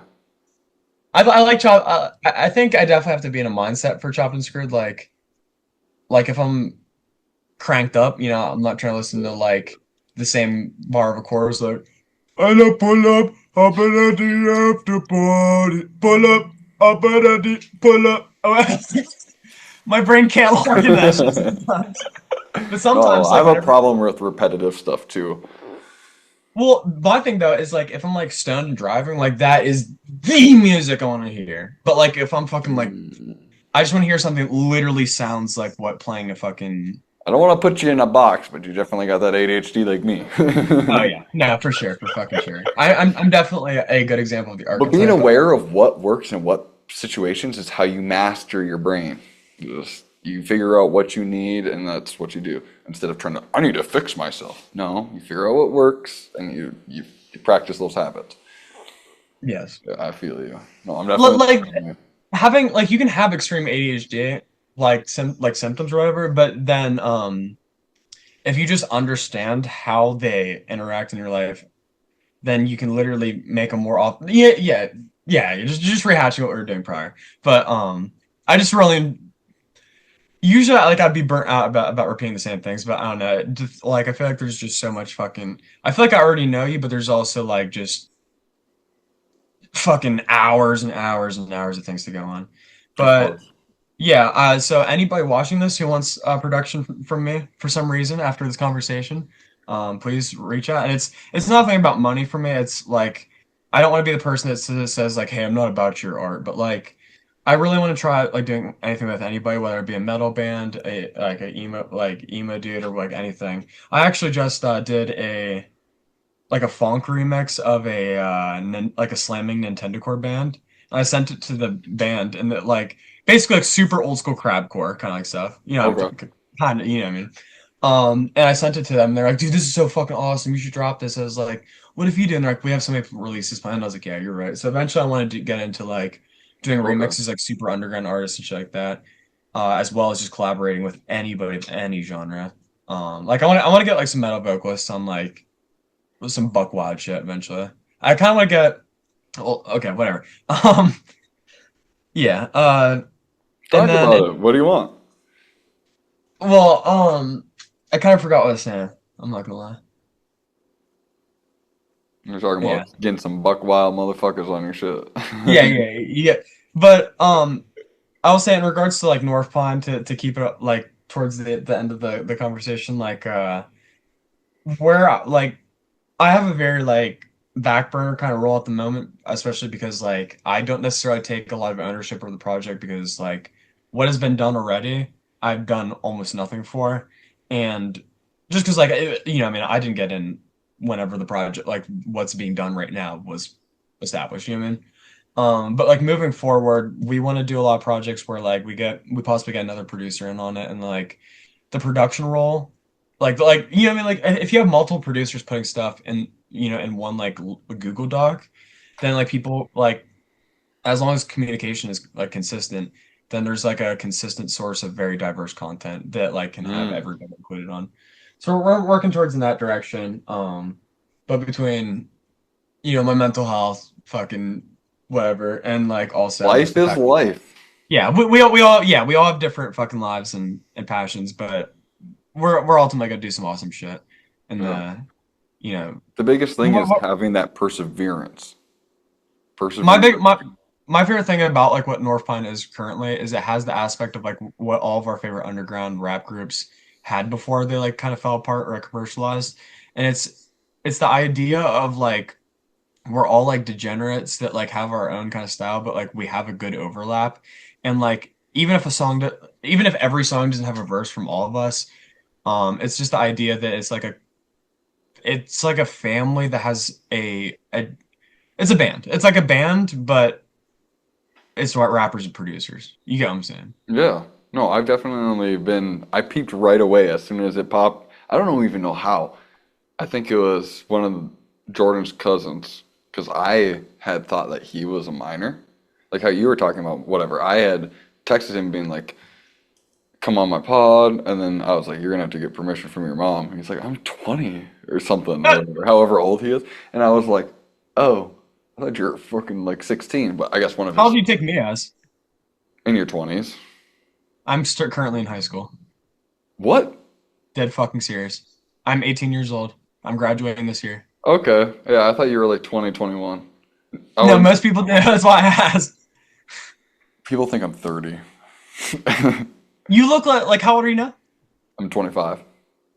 You look like a really good looking like 30-year-old. You know what I mean? What? Like Shit, all right. that's what you know what I mean? Like you look like you have the maturity, Okay. but not I the present age. myself as a 30-year-old, but I'm Not the wear and tear, but the swagger and the fucking and experience, you know? okay, cool. That's cool. Yes, I always think it's these dang all the sleep lack I have. Even if I sleep for 12 hours, I wake up more tired. Oh yeah, 100%. I have to sleep like 6 hours or I go crazy. And then like I fucking have the worst eye bags ever. I mean, I have this beaming white light, so it's a little helping, but Sure, hide it. Yeah, maybe I should just. yeah. Hey, how's it going, That, guys? that's optimal. Here, let me just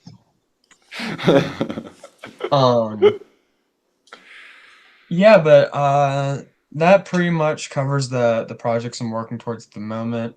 I The only other thing I could think of is like I was saying about me and my drummer.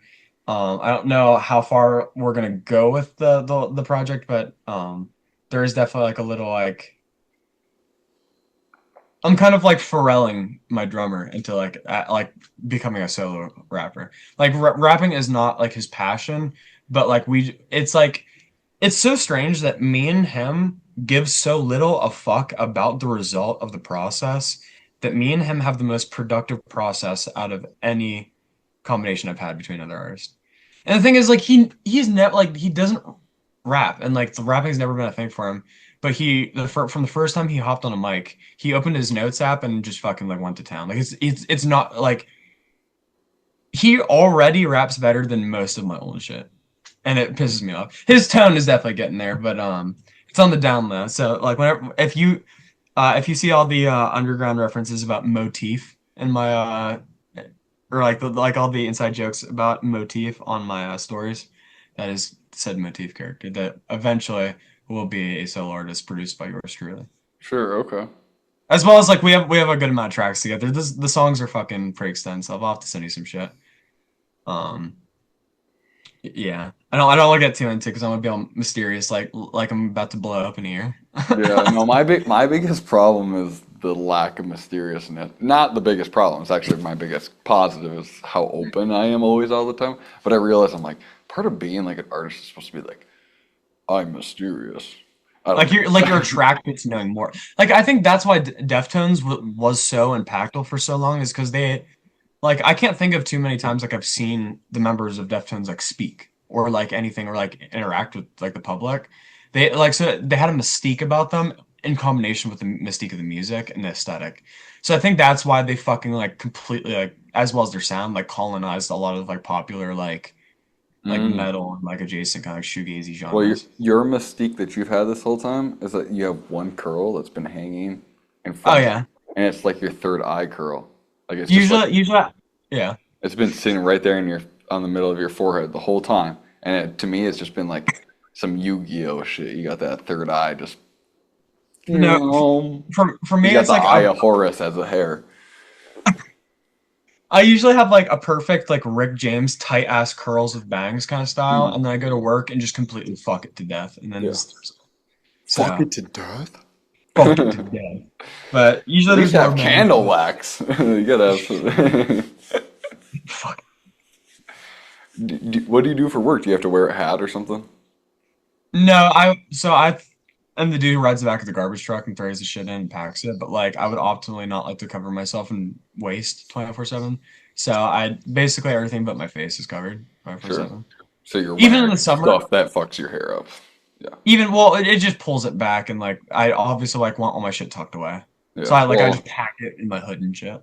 it's got to be better than being a fry cook because when I know people that have been fry cooks and they'll work 2 days a week and their hair's greasy forever. They have the Or it literally has that permanent smell. yeah, or permanent smells and shit. So I still have jeans, dude. I still have jeans from doing dishes at my fucking local ice cream shop, dude. Still. yeah, They're so fly, but they do got a little bit of that odor, you know. no, no, that stuff never goes away because it's oil. Like unless you wash it with a specific something that's supposed to pull it out or whatever. Like Like, yeah. Especially like no, the day after, you know what I mean? yeah, Um, yeah, but besides all I've said, I've worked a little bit in script writing at times, very, very little, and I'm getting into fashion design very, very slowly, as well as I want to get more into film. I just purchased a bunch of shit like I purchased all the stuff I needed for my music videos. It's more so just like it's been winter and nobody can really like help me with it besides like just I my know I've friends. had to film most of my music videos. Either have a friend hold my camera and they're doing it Yeah. the best to my vision that I tell them, and then I'm editing it and I don't really know what I'm doing, or I'm just setting my tripod up and going and doing something, Yeah. so I get you.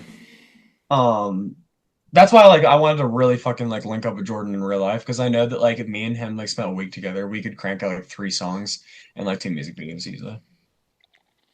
Like from both of our workflows in the same room, I think we would get burnt out of. I almost feel like we would get burnt out of each other for sure. But I think that we would by the end of it. But I think that it would result in a lot of good shit. I think like after like I think we'd have a great time, and then once we have that like initial like refresh period after the fact, we look at what we did and we're like, oh my God, that was so awesome. I feel like that's what's gonna Yeah, happen whenever it finally comes to fruition.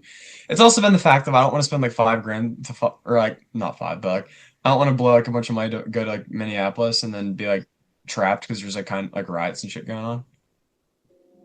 Not saying that's like gonna happen like anytime soon, but it is not super unlikely with right. how like crazy shit's been getting there in specific. Yeah. I was just down Um, there. Everything seems to be okay right now. for today. Yeah, for You, today, for you today. know, I was down there for a day and nothing, there wasn't anything on fire. But knowing how the riots were just a couple of years ago and how Yes. more volatile things have been, you're being smart by thinking like that might not be a place I could even fly into potentially. So, Yes. And the thing is, like, obviously, like a lot of the shit during those initial riots, like the systematic problems were happening, but it wasn't like as everything was more so like I feel like during that era there was a lot more stuff that was more so like the perspectives were being skewed very heavily and like people were like I feel like the cost or like the actual cause of what the riots were for a couple years ago was completely lost and I feel like it kind of like just went out of control. But I think with this, people, not that it's not going out of control. I think it's more so like we tangibly see the actual. You know, what I mean, it's not like we're classifying two groups nothing's of like. caught on fire yet, and there was way more people present for the protests. So, Yeah. obviously, something's Um, a little bit different. well, not to mention like the black oppression stuff. Like that's just been like an ongoing thing forever. But like immigrants actively flooding our country right now, and ICE actively like all that stuff is actively happening like right now. And like we like. You know what I Sure, mean? it's not a pressed like thing It's a to right like. now thing. It's a You know, right it's not now. it's not a normalcy kind of just by tipping point. Sure. That I was mean, brought I on feel like by immigrants have been because like in the 40s during World War II or whatever, when all the Japanese had to go into camps. But I guess they were already kind of more well, I wonder when Japanese immigrants came in comparison. That's some research I want to do. I'm not going to um talk on something I have no idea about, but yeah, I yeah, want to yeah, learn yeah. about that. That sounds cool to learn about. I almost have a weird theory. I don't necessarily believe in this, but I have a weird theory that like I'm not gonna like go too in depth about, it, but I almost have a theory that Christianity was developed by like an evil power before Christianity was like a known thing. It could have what if the whole book and the whole concept of it was literally made by just evil like an evil like group to basically like protect all the things that they value think about like all the things that are considered as like a sin in Don't have Christianity. sex because I want all of the women. No, but like think about it like this, like Christianity, like everything that they say they stand for is like what every Christian politician is doing the complete or what every politician and elitist is doing. Yeah. Like everything bad that has ever been declared, even like the heavily debated homosexuality is bad in Christianity, like even that fucking Trump's getting fucking blown out by Epstein and on the island and shit. Like, you know what I mean? And you can censor those specific names if you'd like, but I don't censor nothing. I don't care. it is I it could is have it is the fact everyone. of the matter. Yeah. They were getting freaky, you know. I don't necessarily believe that like that's how Christianity started necessarily, but it is a very I interesting feel thing to like think about. that's a root of a lot of religions is people, like I said earlier, my flaws are rape, pillage, and destroy and conquer. My positives are the opposite, provide and whatever. But if I were captivated by sin and was in a powerful situation, damn right, I would write a book that says, "Don't have sex with women because the priest is the best guy and he gets all the women." Of course, He's I would. spiritually more intact, therefore. And I did want to say that, like, I feel like a great example of our compatibility with conversation is that what you just said, like the rape coach thing, like taken out of context, that could be so fucking misunderstood. But with the preconceived conversation, with knowing like where you're coming from, I 100%, I know what you're saying. You know what I mean? Yeah, no, Like I that, do a lot of that where people probably think I'm yeah, a fucking asshole, crazy, whatever. He rapes pillage? No, I would never do yeah, those things. But that is like the opposite of all the good that I yes, want to do in life, you know? So exactly. it's, yeah. And like ultimately, um. Like I'm sure you've seen it in your life where like people have basically been the embodiment of all the flaws they end up getting completely swallowed whole by. Yeah. Like Yeah. people standing for the exact thing that standing against the thing that they are slowly, Yeah. consumed. Selling out and it's a devious thing. And another thing that I've become really aware of too is it's like whether it's the muse or people that you can't have control over that are above you or something like that. There's other things that play a factor into your life that you need to appease to. And so if you play an immoral role in society, you will receive a lot of the things that you do. And so like the matrix is the matriarchy. And so if you as a man dismean women and then get negative reaction to it, that's the matrix playing against you. So it's like a lot of, I don't know, it's super deep, but you can see people like in Hollywood, there's like, oh, the 27 Club.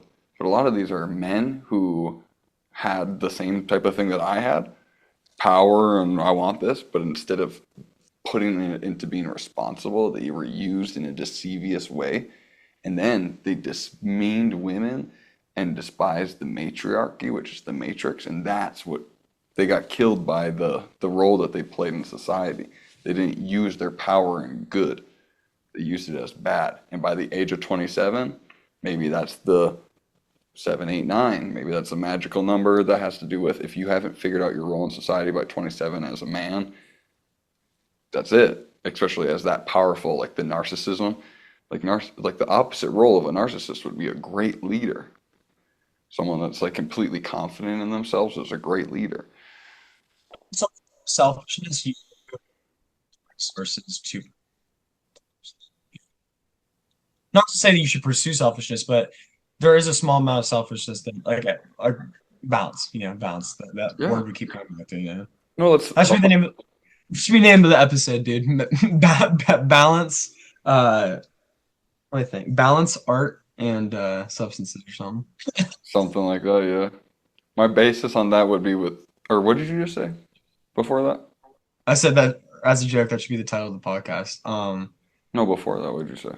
Oh, I said like, I said like, I'm trying to think. Oh my God, I Gone. just said It's okay. no. Like I was also like getting at so it does take a little bit of selfishness to build yourself up to a point where you can continually provide Mm, and build something bigger of yeah, yourself. I was gonna say that that related back to when I was talking about the fatherhood thing of mine, where I dissolved the selfishness of mine and completely embodied just being a provider, and that's not, that might be a role for some people, but that is not the role of a good true leader, like we were talking about. That is the selfishness, is realizing that it's like if I create this greatness for myself, everyone around me also gets it. It's not just like it's not a selfish thing. It's like if I do this, then I can help everyone that I've ever. One of my things is one of my friends that isn't pursuing as much as I am. I want to buy his parents a house. I want them to die in a house. So I'm working on things that don't even impact me at all, and that's like I'm selfish for that, but it's What would you? I say selfish is the wrong word, but like I don't know what word to use in that scenario. You have to you have to invest in yourself before you can like you can have the resource to invest in others. selfish to selflessness. Yeah, you know what I Something, mean. Selfish is such something. selfish is just such like a demonized word. You know what I mean? But for Maybe it good reason. is. Maybe it is Yeah. just demonized, but if you use it in the right way, then it's not. I like that selfish to selflessness. New song name right there. I wish I didn't have a stutter. Dude, But I I love. laugh like a hyena. I have this I also have this problem that like I think that genuinely the way that people perceive me in public based off the way I dress and behave, I think literally any woman, I think most women think I'm a flamboyant homosexual, and I think any actual gay person thinks that like this dude is totally just straight and swagger jacking. So I think I'm just in this. So I think, in combination with my rejection to romance, I think I'm just being perpetually rejected by both ends of the spectrum for this opposite reasons. Oh no.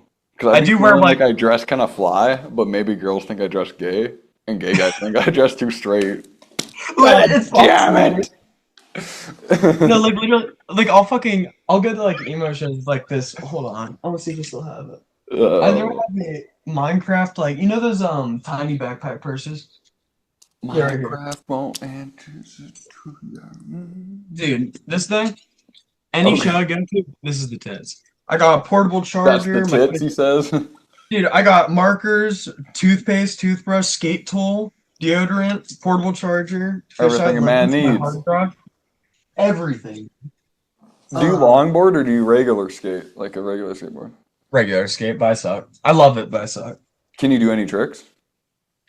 I think. I can't do any. I can just skate. I can bomb a hill. Like I can skate well, but I Hmm. can't do an ollie. I can do an ollie. I have done a pop shove it like 3 times ever. Fire. And I can do like alternations where I forget what it's called where you literally just go. Change side or whatever. Yeah. Yeah. And I can alternate like on like a bowl or like a ramp, Okay. as well as like drop in. But like seriously, like I basically just started last. I look like I know kind of know what I'm doing. If you see it in the right lighting, my elbows are completely done for. But no, I know what I'm doing. I just play a bunch of obnoxious music at the skate park, Yeah. and you know, Like again, you said you were trying to figure out people to hang out with. Those are usually you can find yes. people around there that are Oh usually yeah. pretty cool. Oh yeah. And like sometimes like you'll meet people that you never would have crossed paths with or gotten anything like out of. It just feels like they're like you're just like, yo, do you like you fucking yo, you want to seg? And then you guys just fucking kick it, listen to 3 6 and just like just do tricks and Yeah. fucking It's like the bars for yeah. actual Yes, yes. weirdos. For people that don't just get drunk. Yeah, people that get drunk in public go to the skate park. Yeah, people who don't care about the norms about it. Yeah. Well, in this room, I have to pay extra money to get hammered, so it's respectable to get hammered there. Yeah. Oh, yeah. Indubitably, this drink is getting to me inebriated. Yeah. It's okay. I'll just go to church about it. Yeah, exactly. If I go and repent.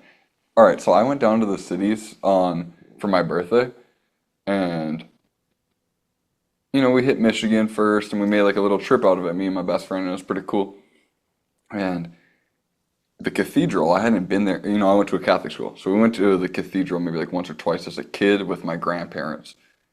Whenever we were, I don't know, either or. I'd only been there a little bit when I was little, so I went there again as an adult. My homie was sleeping in the car. Uh, I had taken a little bit of some L the night before, and I went into the cathedral and was hanging out, and I really liked the ceremony, and I was thinking about how the architecture and has some sort of correlation with the kitty has some sort of they purposely use science. I'm not going to go through all the stuff to make the sound a certain way in cathedrals and stuff That's like why that. it's so fucking tall. Yeah, and the way Yeah. that the room is curved or the Yep. ceiling. Yep. So I was sitting in there just like hearing all of it, and I was like, I'm in my DMT cart. And so I went into the bathroom, and then because the bathroom's right there, connected to the Yeah, yeah. main service or whatever, and I just went in there and I like washed my hands and took some deep breath because I like to make it really ritualistic. I don't think that you should be abusing stuff, and church is honestly a good spot. I felt like, Especially not that stuff for sure. yeah, especially with themes. And so I did my breaths and whatever, and I took a deep hit, felt it, and then I took one more, and then I went and sat in my pew, which is kind of crazy that I made it to my pew still. But I sat down, and and hearing the music, I've been to a Catholic church for a lot of my life, so I know how like they're gonna talk for this time, and this time will be songs. Then they'll talk again, and this song will be longer. So I timed it well. I listened to like the longer song, and the way that they were talking was super impactful to me because it was like I realized in that moment that the tool that we create as ourselves isn't always. There's going to be times in our life where we have to play certain roles and stuff. Obviously, there's selling out, and there's just like the roles that you play in normalcy. But like the priest was like telling like really deep stuff. He'd be like, I really think that the youth is misdirected, and we need to like get the Bible back and blah blah blah. And if you want to donate, you could put money in the QR code in the basket in the back. You just Scan, scan, scan the seat on the back. and then he would go back to like being a real person. Like I could actually see like he wanted to actually help people. but the only way he could do it was by being like put in this position, and it just was super trippy.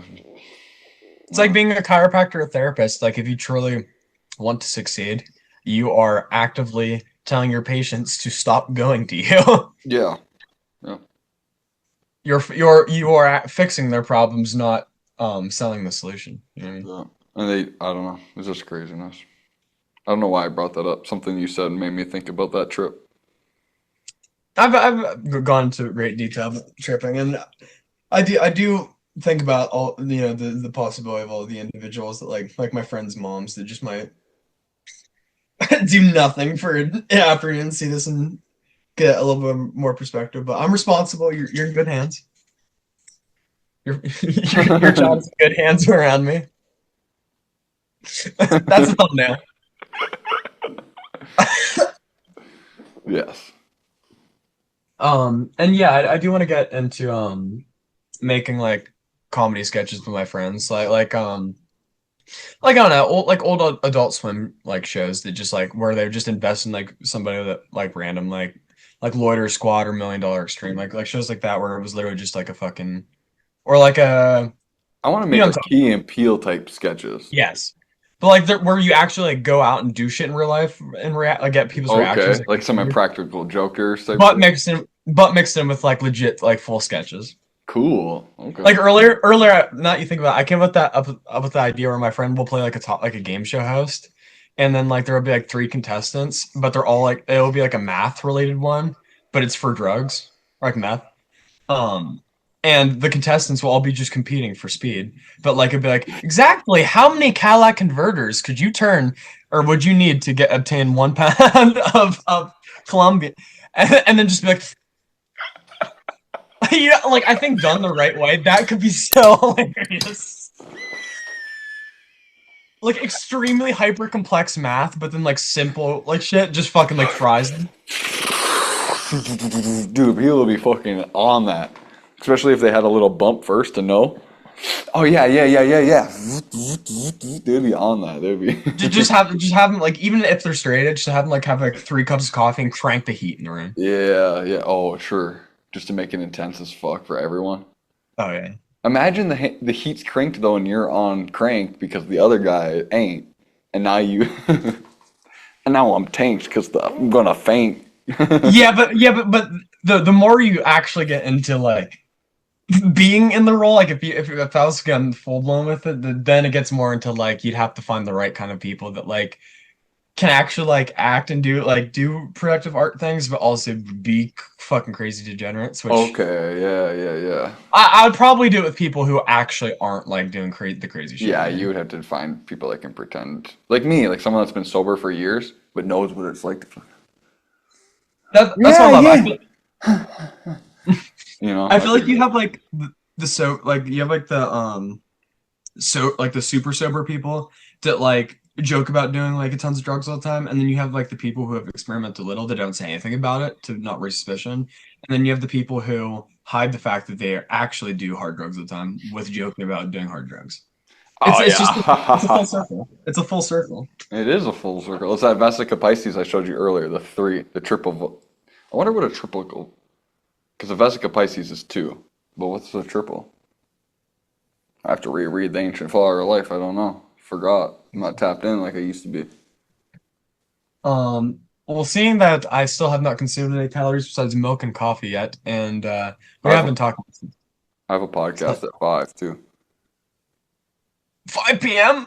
Well, I told them around 5 or 6, so we're good. I see it. Yeah, yeah, is there anything else you wanted to cover before this is over then? No, we're good. I think we had what? How long has this been? A couple Probably three hours. hours. Yeah, that's what I like. How, I've had ones that are only like 45 minutes. I've had ones that are like 3 hours, and that's what I like. Because after cutting, they'll probably be 2 and 30 or something like that. And and there could even obviously, you could, sociable as you, we could have one next week, like if we oh wanted to. yeah. You know what I mean? So Oh we yeah. could do a pod in a couple months. There's people that I want to have recurring, so let's do it. Yes. Absolutely. And like I think it'd even be cool like if you did like because these all go on well yeah, I watched this on YouTube. But it's because you could even do you put them in playlists where like if you have the same person, like you could set up playlists? I don't know what that means. Like, okay, for instance, like if you wanted to do one for like just me, you could have like Chrissy Lemon interviews, and that'd be like episode one, two, and three, and then Oh it'd be yeah, like I could just do a playlist if me and you had more than one for sure. that I think that would be a cool aspect. I also think another thing that might be interesting is the idea of if you took like all the I think we like covered like over like three main things. Drugs and how it's impacted our life, religion and spirituality, and like overall like politics and stuff like that, and how that has impacted our life, and art and how it's impacted our life. So you could even segment it where you chop up all like the large clips of those into like segments. I think that would take from the structure of Yeah, the that's conversation. a little too. I got too Plus, much you would time to have to do. fucking tweak master like Part of that my shit. thing is I wouldn't even edit my podcasts if I wasn't worried about the other person's censorship. So if it was me, I would just save this and post it. But because you might want me to cut parts of you, I go through and rewatch all of them. But Yeah. I really don't like editing. I had a flip phone until I had my daughter. Like technology is not my suit. I like people, and so Yes. podcasts people, but editing I really don't like doing. I want a flip phone, but like I also like it's not utilizable. You Like can't do it anymore. I wanted to, and I stretched it out to the last day. You just can't do a flip phone anymore. no, I'd say like just about everything on this album or on this podcast, you're completely free to like. Besides the one thing which I don't even know why I did comparatively to everything else. Oh, I guess your mic was off. That's why. That's why. Yeah, my mic But was off. What are you talking about? We yeah, were. yeah, yeah. We didn't even say anything, dude. That was just another pee break. Yeah, yeah, Um, yeah. but let me think. Do you have any like pre-notion things that you wanted to talk about, or do you think you covered all your things? I'd basically hit every mark possible. Yeah. No, I'd like I to have think you on again, and I think that we should, like, obviously, like you said, instant. Certain people are actual people. When you can yes. actually talk to someone, like we should work on stuff. Me, you, and Jordan could work on, even if it's just a song, just to see how we work together. And if we don't like it, then we don't do it. You know what I mean? Just to try that, open that door with each other. I think that would be cool. I think even just like even at the minimum, just hitting up the other one and just being like, "Hey man, do you got like an hour to call later?" Or like just catching up and just or like I'll send you like a random beat out of nowhere, like just ask me for advice, like what I think about something, or like Let's what do it. could you know what I mean? Like any reason that you feel like you ever have a reason to contact me, please feel free to do so. If I'm not doing it immediately, it's because or if I'm I'm not getting a busy response, too. All good. it's yeah. You It takes know, me 2 days to reply sometimes because I have a life. That's how it yes. is. And a lot of the times, like, I will purposely not open something because if I do, then I'll just be like, oh, task completed. And then I'll Yeah. never respond. And then I feel horrible. Yep. Yep. You got to keep it unopened until you're ready to reply. That's how I am too. Yeah, for sure. Um, but, I think. Favorite ice cream flavor? My favorite ice cream flavor is gonna be, all right. It used to be triple any chocolate, ultra fudge chocolate chip, peanut butter, ultra mega. Like I liked the most amount of Yeah. things in one thing at once. And then I switched to just plain vanilla, but having a side of some sort, like fried banana or something like that to pair with it, or figs and cinnamon. Because I'm an Yeah. old man, I like just weird things like that. So I'm more of a vanilla person nowadays. I remember living at my great grandparents. Like, my mom made me frozen blueberries in a bowl with a little bit of milk and a sprinkle of sugar on top of it. Like, because that was just an old ass people fucking thing. Or like cinnamon sugar on peanut butter on toast, dude. Like, Yeah. there's small, just bullshit foods that like will stick with you forever. Like that. For me, I would say like I'm a big fan of like dark chocolate ice cream with like raspberry shit in it. Damn, I fire. like I like stuff. I prefer stuff with something texturally interesting going on in it. Like if there's like just vanilla ice cream with Snickers in it, so like that fucking does more than the job for me because it's like, you know what I mean? Okay. Do you like Dairy Queen ice cream cakes then? Oh yeah, I love Those are it. fucking I go fire. between two modes. I love ice cream or I hate food and I hate my body. Me too. I haven't eaten ice cream in 3 months. Yeah, there you go. Like for instance, today I've had a half gallon of milk and a cup of coffee, and then there will be on weekends where I literally eat 3 pints of ice cream, and that was my caloric intake for the whole weekend. I've done that. There's the church I go to, dude. They have unlimited donuts made by the local place. Oh I shit. literally go there and just get like 8, like stacked up, and then they keep incentivizing because like we get so much, we get so many of them. Feel free, and then I'm just like, I mean, Yeah, okay. and I'm sitting there sick and like passing out because I'm eating too much fucking donuts. I'm like, yeah. Yeah, I think if I had, see, I've been on like carnivore and had some weird keto, just like a low sugar diets for a long time. If I ate a huge amount like that in one day, I would probably sleep for the rest of the day. It'd just be so many carbs in one day. I'd be like, it'd feel Well, plus, great. I would love it. yeah, I noticed as I've gotten older, like regulating dopamine is so, especially with somebody with ADHD, is so fucking important because like It if I is. if I if I decide to quit smoking and don't supplement somewhere, I will be miserable and I am very likely to make bad decisions. So like that's why like I lightly use nicotine pouches regularly, but then whenever I like full blown say I don't feel like doing any, I don't feel like masturbating or drinking or watching reels or whatever, and then I have to like chain gun nicotine and caffeine, or like if I fucking then I have to be like, all right, no weed, no nicotine, then you know what I mean? Because that way I can have a way to, reuptake or Yeah. downtake. Even sometimes there's those days where you literally just wake up and you're like, I'm not bringing shit to work but my fucking bottle of water, no wallet, no nothing, and you Yeah. just thug it. And those it's usually after that experience you have so much appreciation for it. In the Yeah. moment, you're like, I kind of want to die, but it's the You're beauty like, of damn, I'm usually taking my fucking nicotine gum right now. I'm usually, but now I'm just like at work pissed. Yeah, I get you for sure. like for a long time I was fucking like smacking like I had a pen with two carts on it at once, and Damn. I'd smack it like fucking 4 times, like big rips before work, pop a nicotine pouch and coffee, and then Yeah, like what, and then locked literally in. last last Friday morning at fucking 1 in the morning, I just decided I'm quitting smoking today, and I literally have not smoked weed since last Thursday. Yeah, see, that's the type of person I am too, where it's like you have the capability of being completely disciplined, and you're also completely disciplined in your fuck ups. I'm being a fuck up, but you said with accountability. I'm aware that I'm choosing to do something that might be negative right now, but I'm aware of it, and I'm like that. I think is a completely different mindset that a lot of people. And there's the fake version of that too. I know I'm fucking up, blah blah blah, but like having control over it's a big difference.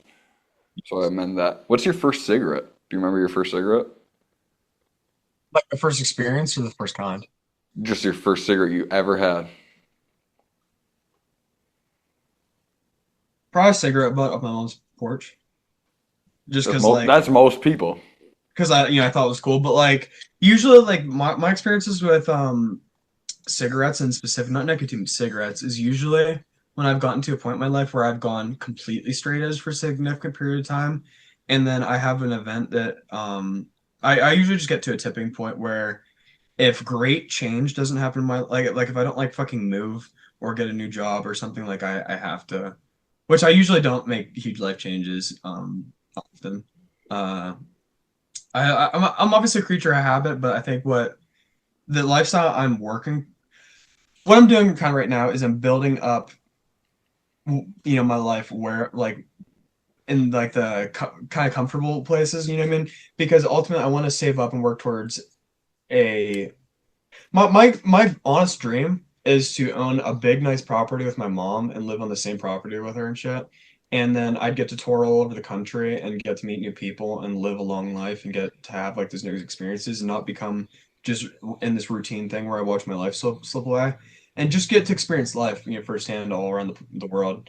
And travel like I don't want to be one of those people that works my whole life just to like visit another state once a year. I want No, to no. I want to be broke, tour the country, and then be a fucking boomer that just like produces hip hop.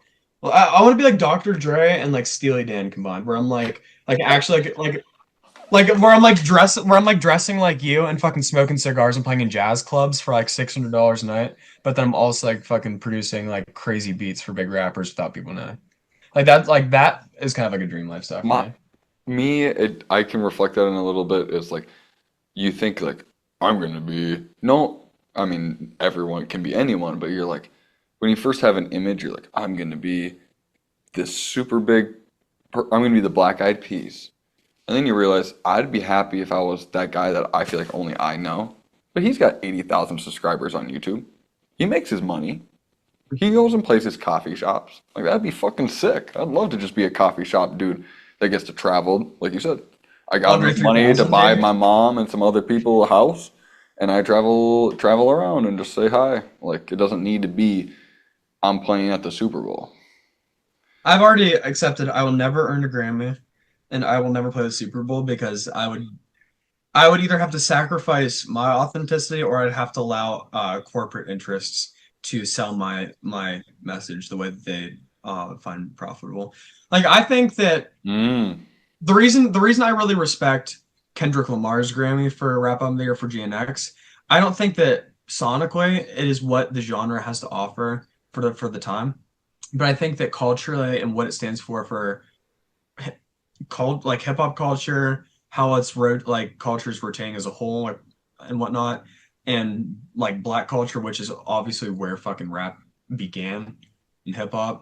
I think it like he deserved it, but I think if you take like I think the reason that like Bad Bunny got the fucking Super Bowl show this year, I don't think it's because he's the best artist in the world. I think it's because like I think he was a big artist, you know.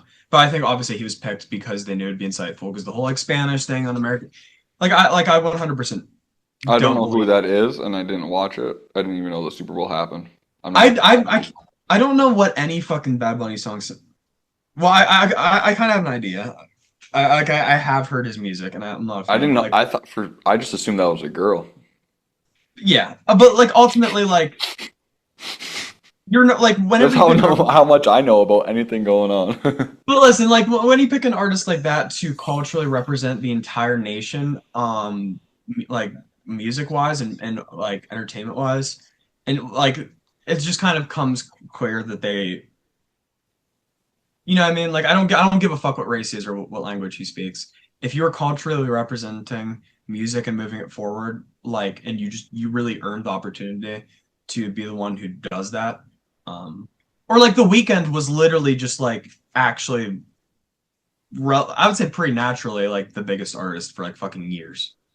Like, dude, he's been popping since 2016. I would say that he, after like 10 It years would be like of, 2013 that he blew up.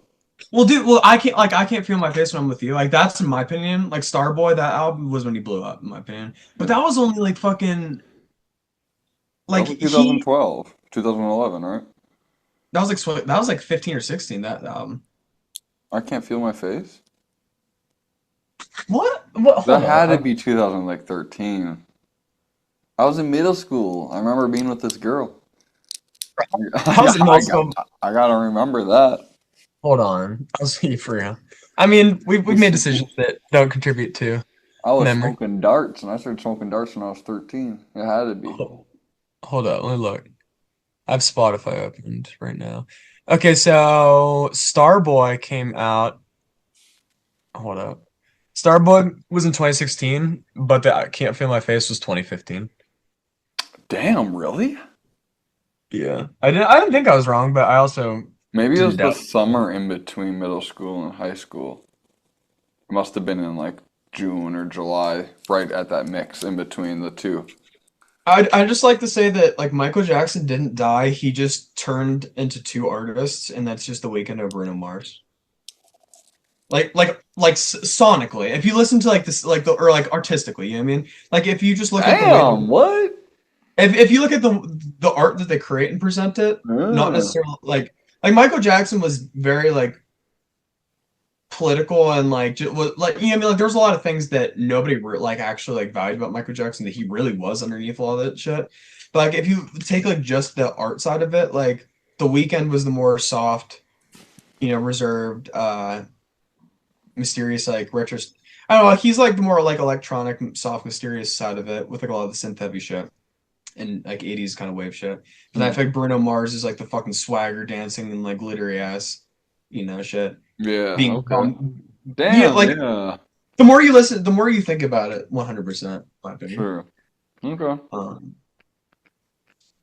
But yeah, You never told me if you had a first cigarette besides smoking one off of like a cigarette tray off your mom's porch or something. that is the only one I can You don't remember definitively. like stealing a pack and hiding behind a garage? Like you don't have like a No, because you can find cigarette butts anywhere, dude. And my mom wasn't like gonna murder me, but I mean, she fucking would get pissed. But like, I know I wouldn't like die. But like, I can tell you the first time I ever like smoked, or like maybe the first time like I actually felt drunk or whatever.